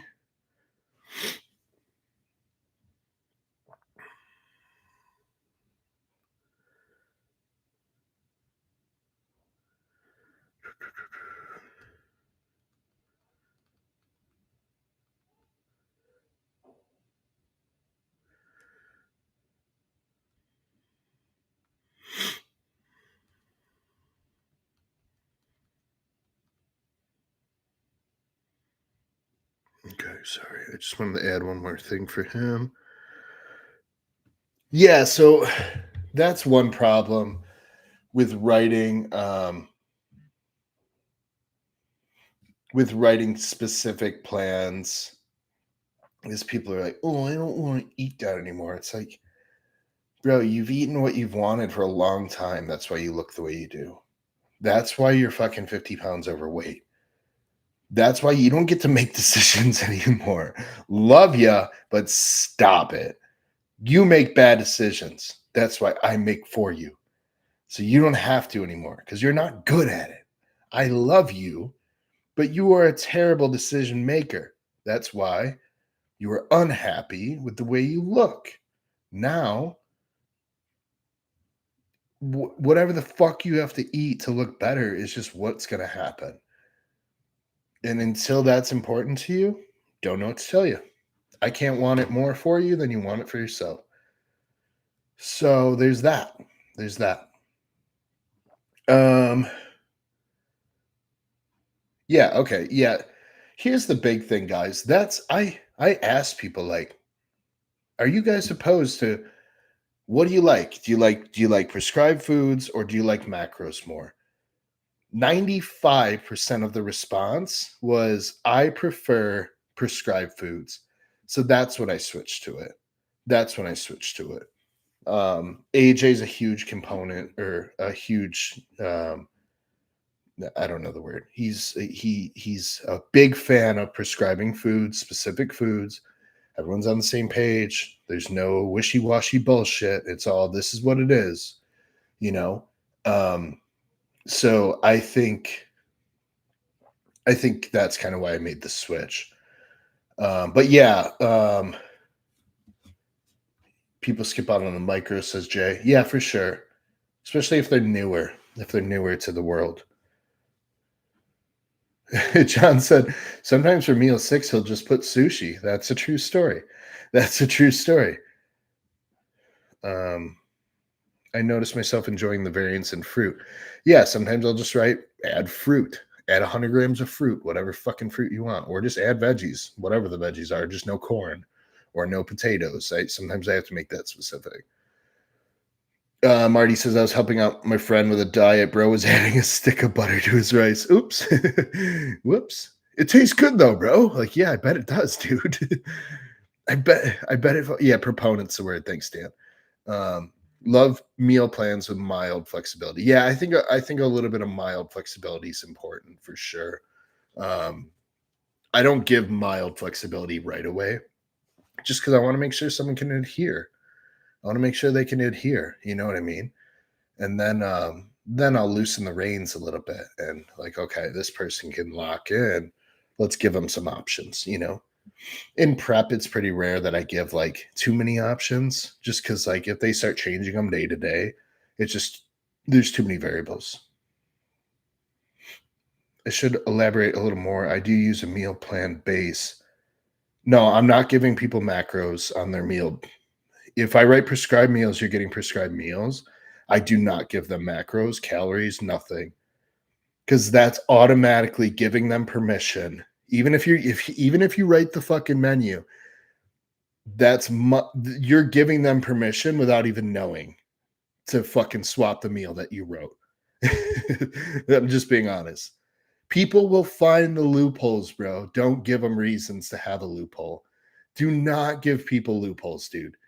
Um, I do not give macros unless someone says, Tommy, I'm out of town. What can I do for meals 2 and 3? Because then I'll be back to my Airbnb.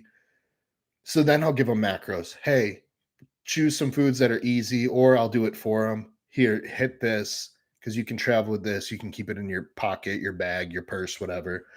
So sometimes I'll do that on the fly. I'm not writing any fucking macros in any meal plans unless that person is on macros, which I only have about 5 people that follow macro plans because I trust them. I trust them. Uh, Kevin Turner, Shred Quest, in my opinion, macro only plans don't work as well as meal plans. 100%. Kevin and I are. I want to hang out with this dude, and we live so close. And someday we're gonna get together and hang out and just shoot the shit. Unless the person is very experienced with tracking macros, 100%. Meal plans with set pops and swaps seem to work well, though. Yeah, for sure. Yeah, yeah. You can have this. You can have 200 grams of jasmine rice, or you can have 250 grams of yellow potato, or something like that. Yeah, I agree. I like that too. Especially animal proteins, like all the white, like low fat proteins are pretty exchangeable. Once you get into the red meats, every asshole is going to end up just eating fucking red meat for every meal if you gave them that option. So there's that. Yeah, thank you, Dan. My brain is fried from fucking legs still. Proponent was the word. The meal plans are much better. Yeah, Dan's been with me for years now, on and off. So Dan knows. Dan did macros at one point with me. Now he's on a prescribed meal plan, and he said he likes the meal plan much better. Yeah, yeah. I think 95, maybe even more. maybe 96% of people that I asked all my clients before I switched, hey, are you cool going to a prescribed meal plan? Yeah, I would prefer it.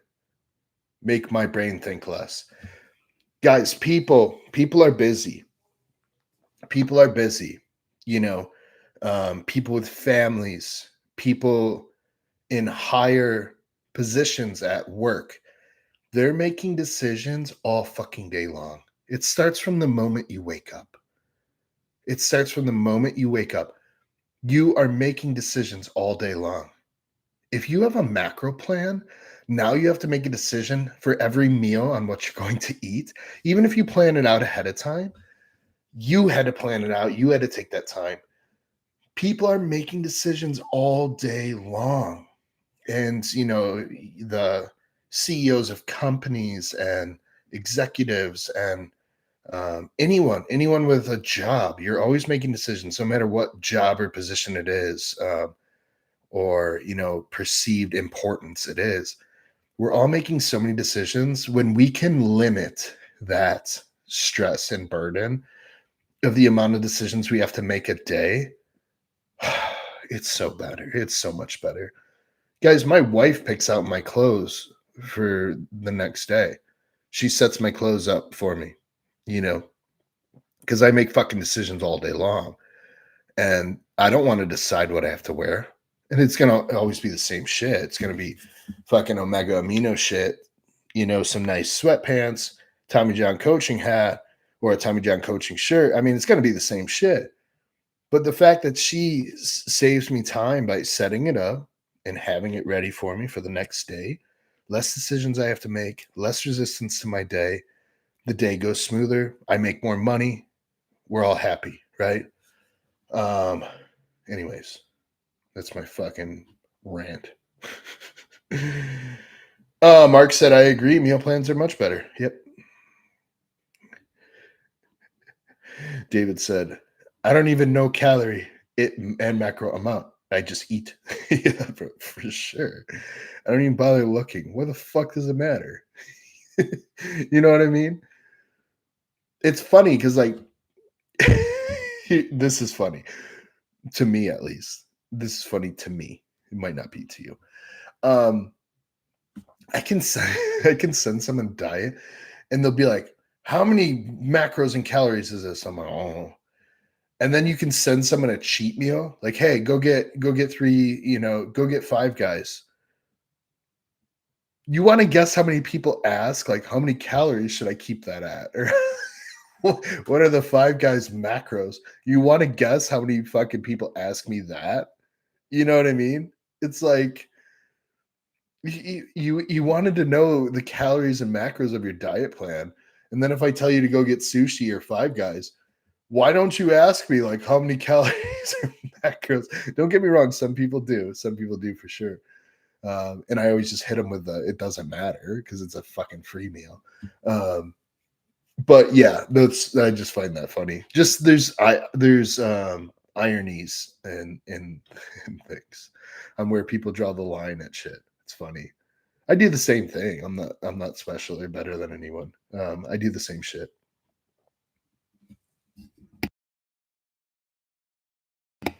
Marty said, I'm on a macro plan, but I might as well be on a meal plan. Yeah, at the end of the day, they're so similar, especially if you just write out, the meal plan for yourself and you eat the same thing every day. Yeah, we're all technically on macro plans at the end of the day. When I write a diet, I write it out in macros first, and then I build the diet based off blood work, what the person needs, health markers, all that shit. All that shit. Big kid, my wife preps my meals and she prefers the meal plan over the macro. That's part of the reason I love it too, dude, because my wife preps my meals too. So it's so much easier for her. Like, hey, here it is, you know. There's no thinking on her end.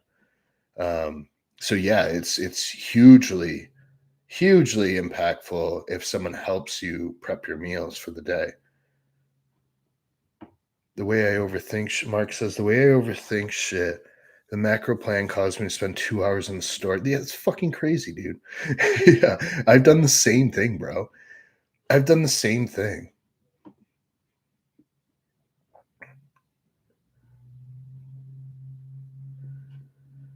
Small says highly varying potassium day to day with a macro plan just makes you less effective at your job too. Then you have to interrogate them about what they ate and why the body looks different. Yeah, dude, when someone's on a macro plan and they're eating a different fucking thing every meal every day, it's a shot in the dark, dude. It's a shot in the dark. So even like if I were to have someone on a macro plan, please like keep your meals the same, like or close. Like if one day you want to have, meal one is like cream of rice, or the next day meal one is like oatmeal, or the next day meal one is like cream of buckwheat. Like those aren't incredibly different. Um, but like I said with the olive oil example, if like the fat in meal one for one day is olive oil, and then the next day it's peanut butter, and then the next day it's peanut butter again, and you're just always like flipping things around, like it becomes hard to keep track of shit for sure.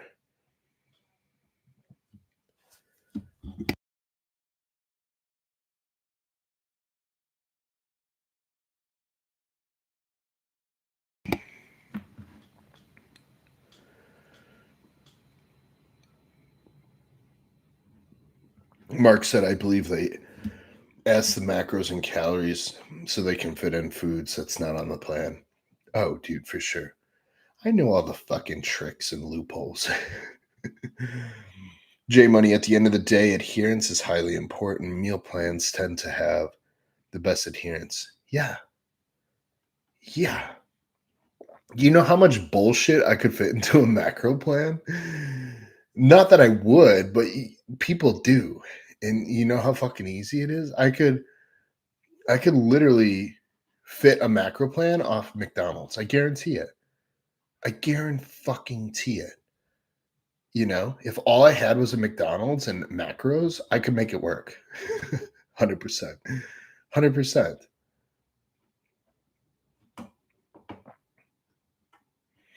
That'd actually be a fun fucking challenge. Supersize me.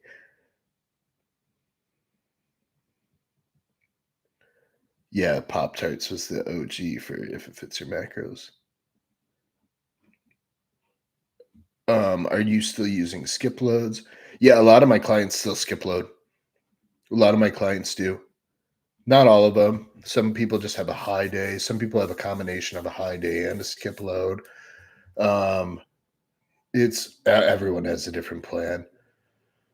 Everyone has a different plan. They're all similar in ways, just because my philosophies are kind of the same.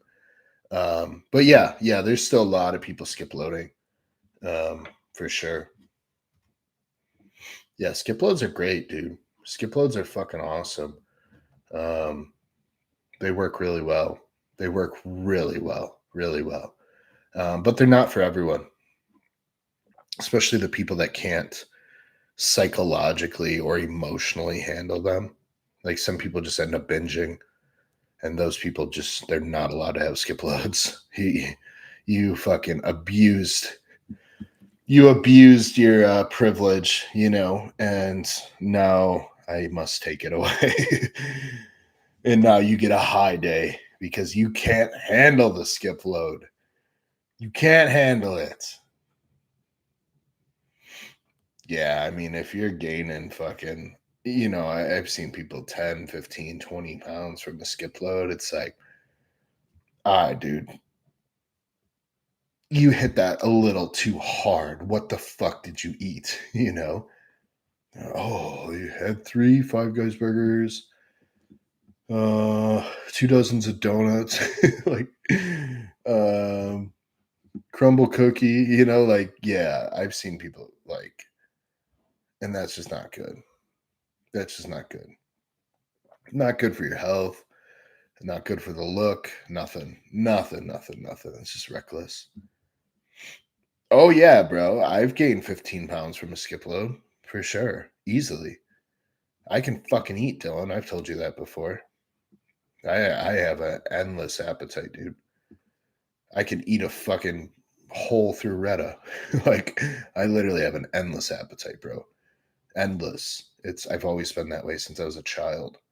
Um, it's my one it's my one genetic gift for bodybuilding is my appetite. And it's also a curse. Um, like I'm ravenous and I'm like mid off season, peak off season, whatever you want to call it. Jay said I could gain 40 pounds in a week. I've done that too. I've done that too. Post show. My first show ever. I gained probably 40 pounds in like 3 or 4 days. I couldn't. My water retention was so bad, my feet wouldn't fit in Crocs. Like the loosest, sloppiest shoe in the world. I couldn't put my fucking foot in a Croc, bro. I put my bare foot in a Croc, and you know the holes on Crocs. You could see them on top of my foot when I removed my foot. Yeah, it's funny, but it's not. I probably did some heart and kidney damage after that show.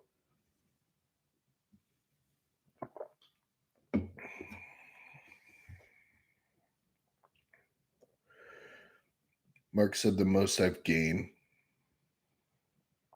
from a skip load is 10 pounds, but was still down a pound the following check-in. Yeah. I mean, a lot of it's just water, but I mean, 10 pounds of water is still a lot of stress on the heart. That's why even when I switched to the generic growth hormone, just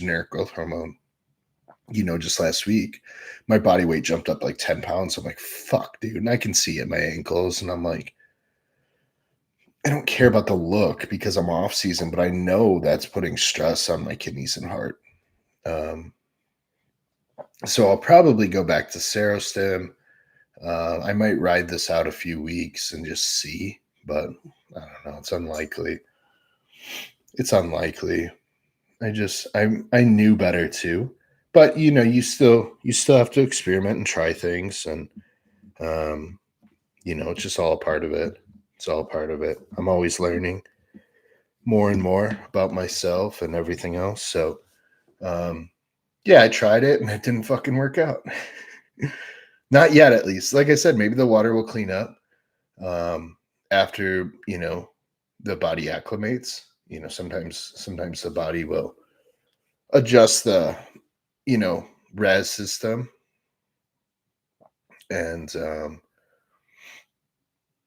Small says, no, you're fine. I just take a Xanax before you check in.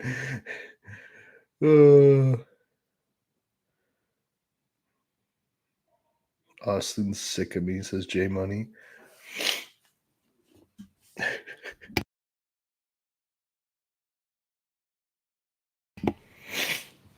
Oh boy. All right, what questions you guys have? I'm gonna get out of here soon. Give me your final questions.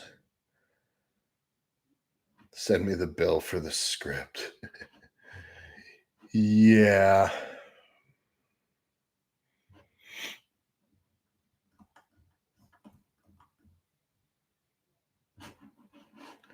Boo. Nothing? Nothing?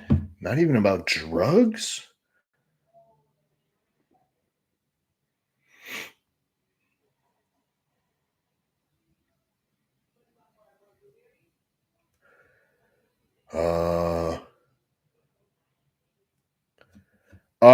Yeah, Jay, here we go. What about doing 50-50 Sero and generics? Would you tolerate that better or not? Yeah, maybe. I just like, why? You know what I mean? Why? But yeah, I've done that for a short period of time. I always like, I'm like, okay, 6 IUs of Sero, and then whatever the dose of growth hormone is, I'll just make up in generic. I've done that before, but it just works better when it's just all Serostim. It's just so much fucking more expensive, obviously. But yeah, I mean, that's an option for a lot of people, Jay, for sure. 50-50. Yeah. It's definitely better than just generics. And generics are fine. It's just I don't do well with them. It's fucking obvious. It's fucking obvious, you know? Sucks. I wish. You guys don't think I want to take fucking generics just like all your cheap asses? Like, of course I do. I just can't. They don't fucking like me. I was bone dry on Serostim. Bone the fuck dry. Yeah, I had veins in my ankles. And then as soon as I took this fucking generic, I got edema instantly. Instantly. Um fucking instantly. It pisses me off because like I said, I wish I could save the money, guys. I wish I could. Oh, generics are the same. They're fucking not. They're fucking not. They work for some people, and I'm so jealous of that. I'm so fucking jealous that you guys can save so much money on growth hormone. You think I like buying Serostim? You think I like to do that? Guys, I could have a fucking new car. And that's what I was trying to do. I'm like, I want to go buy a fucking car. And I'm like, all right, let's try these generics. Because that Serostim monthly payment could go towards my new fucking sports car. And not to fucking growth hormone. But it is what it is. We do what we do. Joey said, I love my generics. I love your generics for you, dude.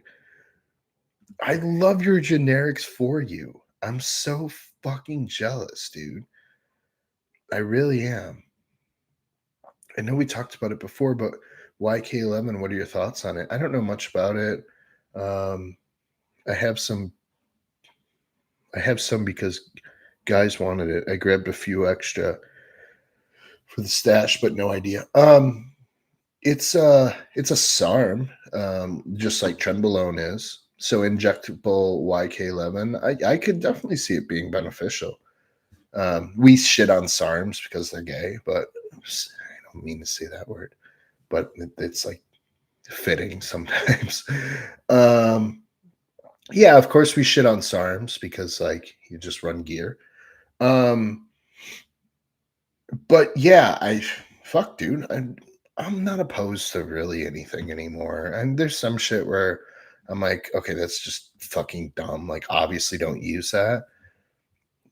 But like, man, there's so many instances where some of these things could be really beneficial. Like, let's take this one for example, MK677. Your first initial response to that would be, that's a stupid ass drug. Why would anyone use that? You can just use growth hormone. Yeah, but I've used MK677 strategically in certain periods of time, and it worked really fucking well for what I needed it for. Example, sometimes post show, I don't run growth hormone. Sometimes I'll run MK to restore the pituitary gland, you know, before I get back on my exogenous growth hormone. Because you're not going to get insulin resistance from MK when you just are post show. You're lean as fuck. The MK actually adds some water, which is going to help the joints. It helps you sleep. So, yeah, like some of these fucking drugs are quote unquote gay. Sorry, but that's a perfect word for it. But sometimes there's a perfect application for them. And when we hit that on the head, all compounds work, dude. All of them. So I'm sure injectable YK11, I'm sure there's a place for it. I'm sure there's a place for it. None of my clients use it. None of them have. But yeah, I mean, if someone wants to try it, fucking let them try it. Let them try it. I talked about it with Steve for a while at the Arnold. He had good things to say about it. It's just not my thing. It's not my thing. There's so many other things I would personally use in place of it. I'd rather see someone run 5 milligrams of Tren, even if it had to be that low. 5 milligrams of Ment than YK11. But, you know, I'm sure there's application for it, like I said. David said, You just got to make more money. It's boy math. It's true. It's true. That will solve my issues. I agree. And that's what I will work on. 100%. Amanda, John, you are still talking. Yeah, go away. ShredQuest never had any major water retention issues with generics. Wonder if you started the generics lower than what you had been running Sero. Yeah, but I agree with that. Kevin. But then that's just telling me that generics are not as good as my Serostim. If I can't go from 1 to 1, dose to dose, then it's not the Serostim superior. You know what I mean? I should be able to run them at the same dose. Otherwise, it's not worth it to me. But no, for sure. I mean, if I started at like 3 IUs of generic, I probably could have got away with it. But like I said, I'm going to give my body a week and just see if it adjusts, because it very well might. I might even give it 2 weeks because I'm trying to buy a fucking sports car. But I'll end up stocking the fridge with Serostim. That's just how it goes. Small says, "Uh-oh, Mama John's here." Yeah, the fucking demon child. The demon child. Landon ate about half a carton of blueberries for lunch. That kid loves fucking fruits and steak. Fruit and red meat. He's a fucking little carnivore baby. I guess fruit isn't carnivore. Maybe some people use fruit in the carnivore. I can't remember. I don't think so. Not true carnivore. Either one is gay. So knowing how I responded to Tren, as that's not yeah, David, I mean, we could try YK11 for you. We could definitely try YK11 for you, because we know you can't run fucking Tren. At least not at this moment in time for you. It just didn't work for you. We could run it with Caber, but it's like, then you gotta take Caber, and it's like, no. Why? Just don't run the Tren. So yeah, we could experiment with YK11 for you for sure. DHB, I think, is a good alternative to Tren, for people that can't run Tren. Yeah, guys, David got he got side effects at a really low dose, like 10 milligrams a day. So we both decided, like, yeah, we're probably just going to shelf that one for you. And it's part of the process. Like, NPP, guys, sits on my shelf. I cannot use it. And I love that fucking thing. I love it so much, and I just can't use it. I get 2, 4, sometimes if I'm lucky, 6 weeks in, and then fuck my world, everything falls apart. And I'm stronger than fucking shit on that drug. It's unbelievable. I will pull a 45 off the weight tree and it feels like a 2.5. Like, it's so incredibly obvious when I'm using NPP. And the fullness is stupid. Like, I'm literally filling out any t-shirt, stretching sleeves, everything. Within weeks. I love NPP. I can't use it. So guess what? I don't. I just pivot. I just use something different. That's all. That's all. And it's like generics, maybe. They just might not fucking work for me, unfortunately. And I also love generics. I also love them, guys. It's just my body likes Serostim. Just my bank account doesn't. And my driveway doesn't, because it's empty with no sports car. Because the sports car's in the refrigerator. Oof. Real life problems here. This is what we talk about. Fruit and red meat, the hunter-gatherer diet. Yeah, exactly. 3 things you shouldn't be doing as a grown man: using SARMs, eating if it fits your macros, and drinking 1 cup of water a day. I don't disagree. But Tren is a SARM. Tren is a SARM. And that's a thing a grown ass man. I'm kidding, kinda. Run the YK, says J Money. 4 things, Joey. Way drip. You can still do way drip, just don't call it way drip. I'll look into DHB. Yeah, I mean it's worth considering. I had great experience, multiple experiences with DHB until I didn't, and I had to shelf it because I got a infection, and it just happened to be in the syringe. I could have just gotten an infection, and I blame the DHB. And who knows? Maybe I'll run it again one day. Maybe. Paul Celadino. Dino. Oh yeah, that fucking weirdo, shirtless guy. He's always shirtless. Him and Liver King were always kissing each other, shirtless. Gyno started growing within 2 weeks. Actual growth, not just sensitivity. Yeah, that's what NPP does to me. I got my gyno cut out, and NPP had it back in 2 weeks. Luckily, it's still not noticeable, so I didn't waste 10 grand, which also could have gone to my sports car or Saracen. Trend for rebound, Nandrolone for the off season. What do you mean? Why? They're both Nandrolone.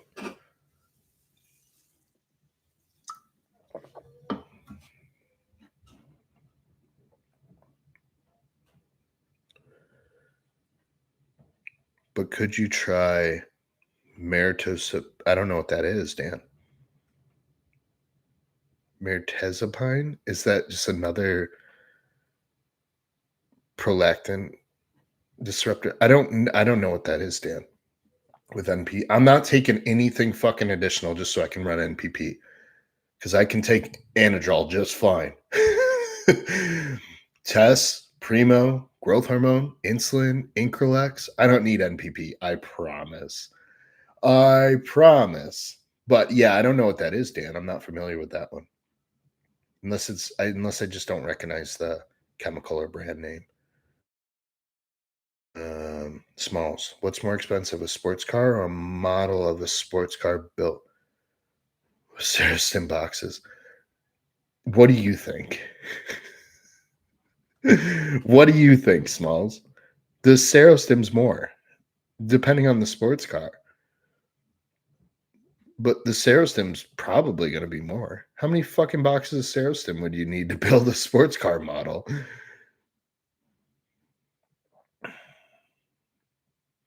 Dark Rebuild asks, did you run P5P with the trend? It wouldn't have mattered. It wouldn't have mattered.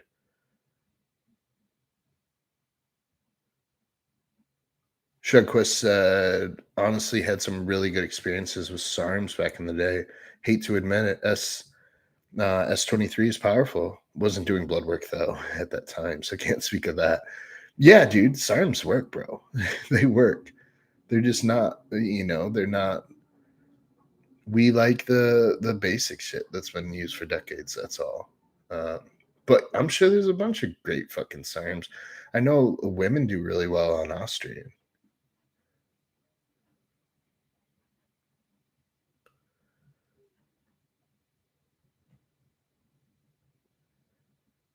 Draco in the house. Hello, everyone. Hope everyone is doing well. First time watch. Glad to be a part of this community. We're glad you're a part of the community, dude, because everyone builds the community bigger and bigger, and that's what we love. It sounds anything that ends in Zapine, yeah, it sounds like an antidepressant or anti-anxiety or an SSRI of some kind.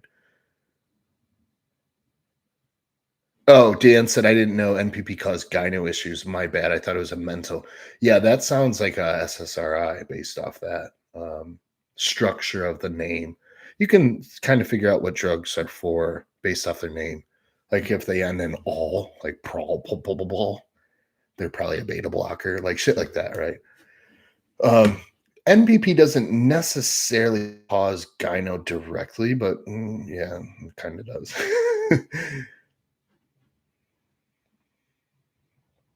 Joey said, yeah, it is. Okay, yeah.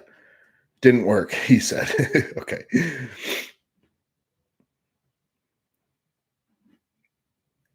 I get mental issues from NPP for sure, but I'm not taking a fucking SSRI or antidepressant just so I can run NPP. I'll just run something better.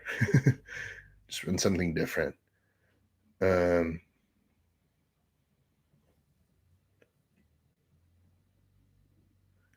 NASSA. NASSA. Okay, yeah.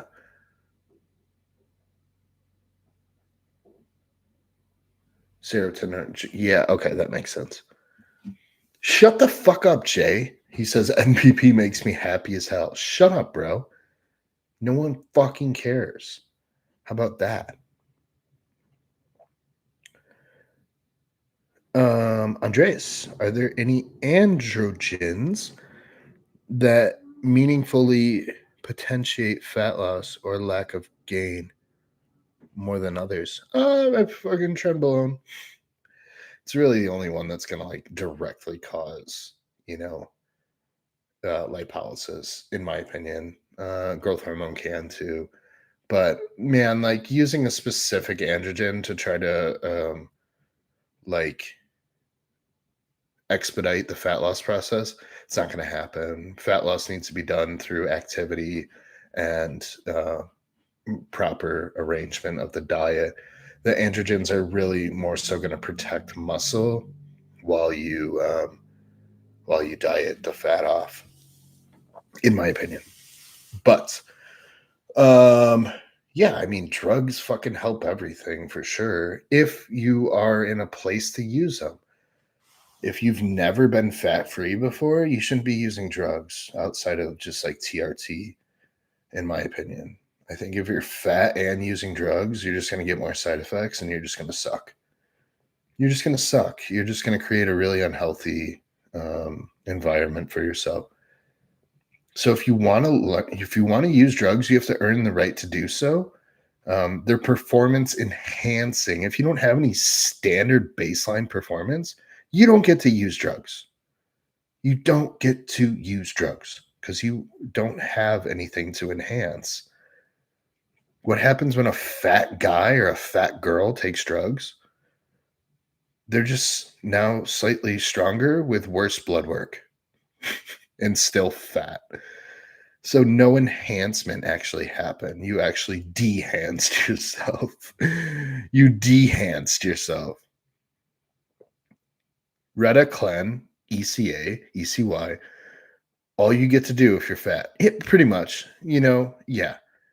Yeah, the drugs that fat people take, they should be Retta, Clen, sometimes ECY, sometimes ECA. Yeah, I agree. L-carnitine is a good one. Um, you know, those things are just going to help the process of getting you to a point where you get to use drugs that are actually fun.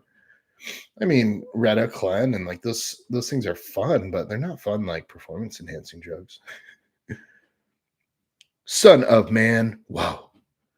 Thoughts on off-season GLPs for athletes who struggle with food noise? What do you mean struggle with food noise? Like, um,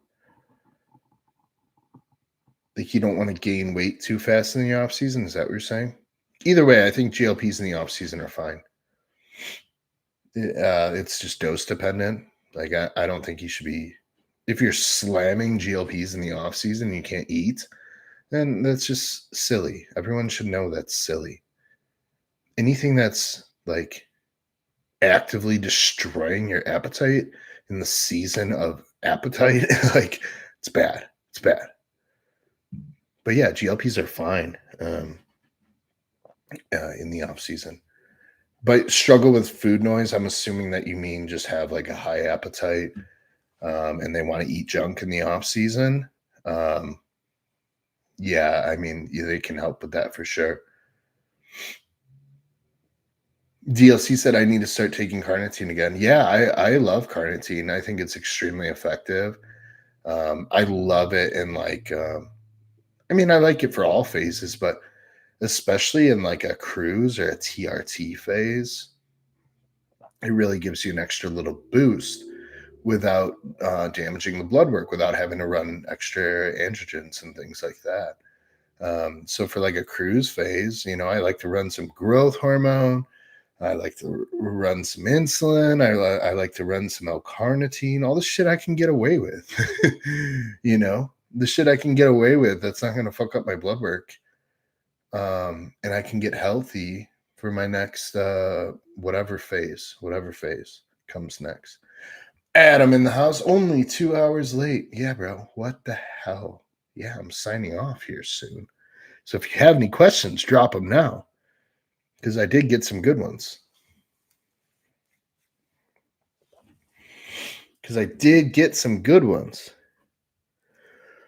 I kind of want to swap injectable TRT. What? Oh, swap 2. What are the chances and possibility to maintain or restore fertility? I mean, I got a son and I have to run a fuck ton of gear. This is the only reason I'm currently using enclomiphene. It depends. What's your timeline on when you want to have a child? Because if that's like a close window, if it's a close window, then I wouldn't even bother starting injectable TRT.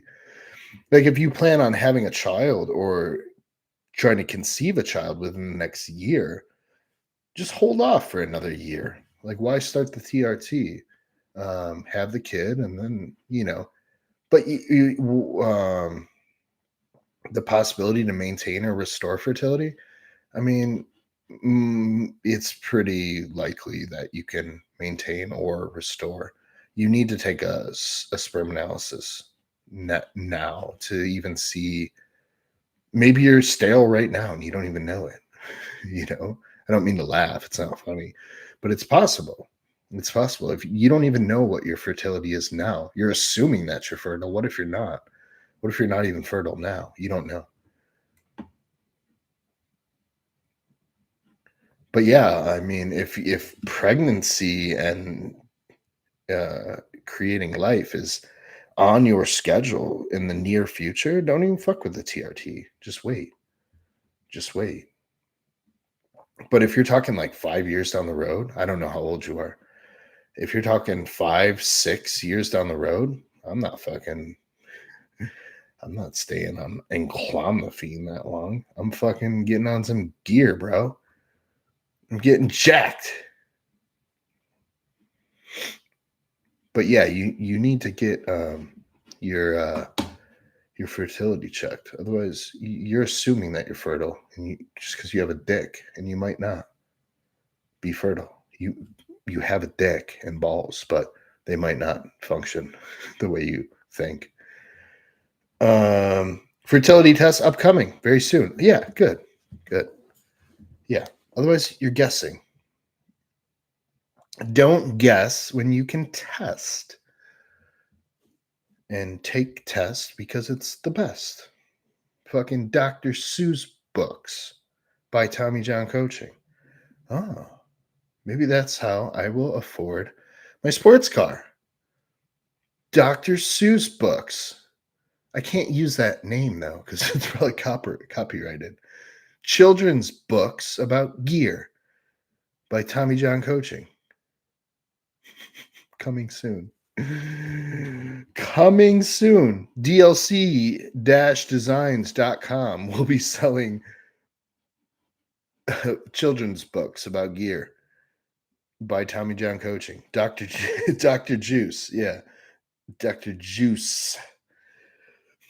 Jesus. Shred Quest. I had to do IVF. Yep. Spent thousands on fertility protocols over 2 years. There was no bringing it back for me. Yep. Happens all the time. Plenty of other people have brought it back just fine, though. Yep. Yeah. Kevin and I talked back and forth a few times. It's just not going to work. It's not going to work all the time. Smalls. I was promised flannels. They're on the site, dickhead. Just for as of last night. DLC-designs.com. Code Tommy, of course. Code Tommy.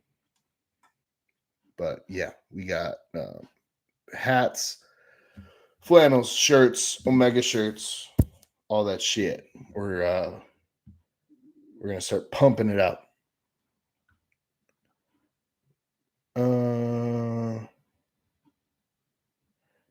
Do gear here, do gear there, do gear everywhere. Dr. Juice.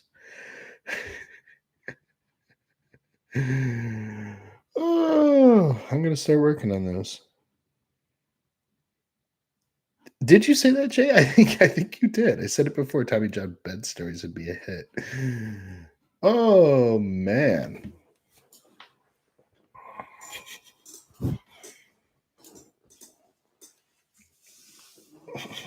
That's funny. Maybe.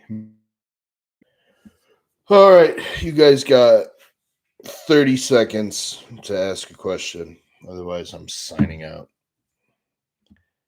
Shred Quest is outsies. Later, my dude. Thank you for always supporting me and always being a good friend. Always sharing my content. You're the fucking man, dude. You're the man. You're the man. Love you, bro. Back in the Discord days, I did. Oh fuck. Yeah, I was reckless in the. I've toned down since the Discord, just because I am more representative of now of Omega Amino, and that's Chase's brand. Before, Chase didn't really care. He's just like, the Discord is just a fucking pretty much a locker room. But now that I am more representative of Chase's brand, I do try to be more professional most of the time. My brand don't care. You can hire me or not. Fuck off. But representing Chase's brand is different. And I need to respect him and everything he does for me. So I do try to be more professional nowadays. Most of the time. Smalls, should I re-injure my pec or my shoulder today doing push? Yeah, dude. Yeah, because if you don't get hurt, you didn't try hard enough. If you don't get hurt, you're a pussy and you just didn't work hard enough and you'll never be big. We got a lot more normies in the forum. So David and I have, yeah, there's more everyday people. Not everyone's just fucking dumb ass meatheads. So we are a bit more professional now. Again, it's respect to Chase. He stands behind us, so we need to deliver professional service. And we don't want to tarnish his name in any way, shape, or form. Chase has vouched for me for years now for no fucking good reason. He just, but he does, and I love that. So I need to be respectful of his platforms and not be a dick all the time. But sometimes it's due. Sometimes sometimes people earn that shit. J Money said, do something new, Austin. Try the elbow. Yeah. Tear that tricep tendon off, bro. Fuck, I don't even like putting that in the universe. Sorry about that. Marty says, I recommend hiring Tommy. He's smart and awesome. I appreciate it, Marty. I appreciate that. Marty even has another coach, and he's still saying that about me. So that is that's meaningful, and I really appreciate it. Tommy can't talk about your mom anymore. I can here. I can on YouTube, but I will not be talking about any of. I'll talk about some of your moms on the forum. But I have, like I said, I've toned back extremely because they're, like David said, there's more just everyday people in there now. It's not just a bunch of steroid abusers. Some people are in there because of Omega, because of mailers that we've sent out to bring more everyday people into the forum as a part of that community. So there are more people that are just looking to be healthy and run TRT. It's not just a bunch of dumb fucking meatheads who found their way into the forum from Reddit to the Discord. So it's I do less name calling, I do less shaming. I'm just, like I said, just trying to protect the brand, protect Chase's name, be less of an asshole, maybe try to be a better person, spread information, spread love, motivation, um, you know, change people's lives if we can.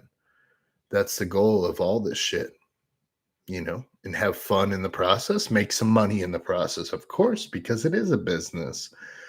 So we all have families to feed, but the more people we can help, the better. And me just calling people fucking dumb douchebags doesn't help anything.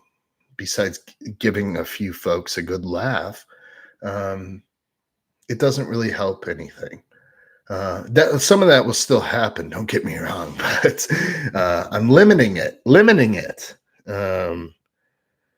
to like it's toned down like 90%. There's still 10% of me that's a piece of shit, and that normally only comes out during prep. All right, I'm signing off. You guys are the best. Love every one of you. TommyJohnCoaching.com, ChaseIronsForum.com, Leviathan Nutrition. Everything is code Tommy. DLC-Designs.com.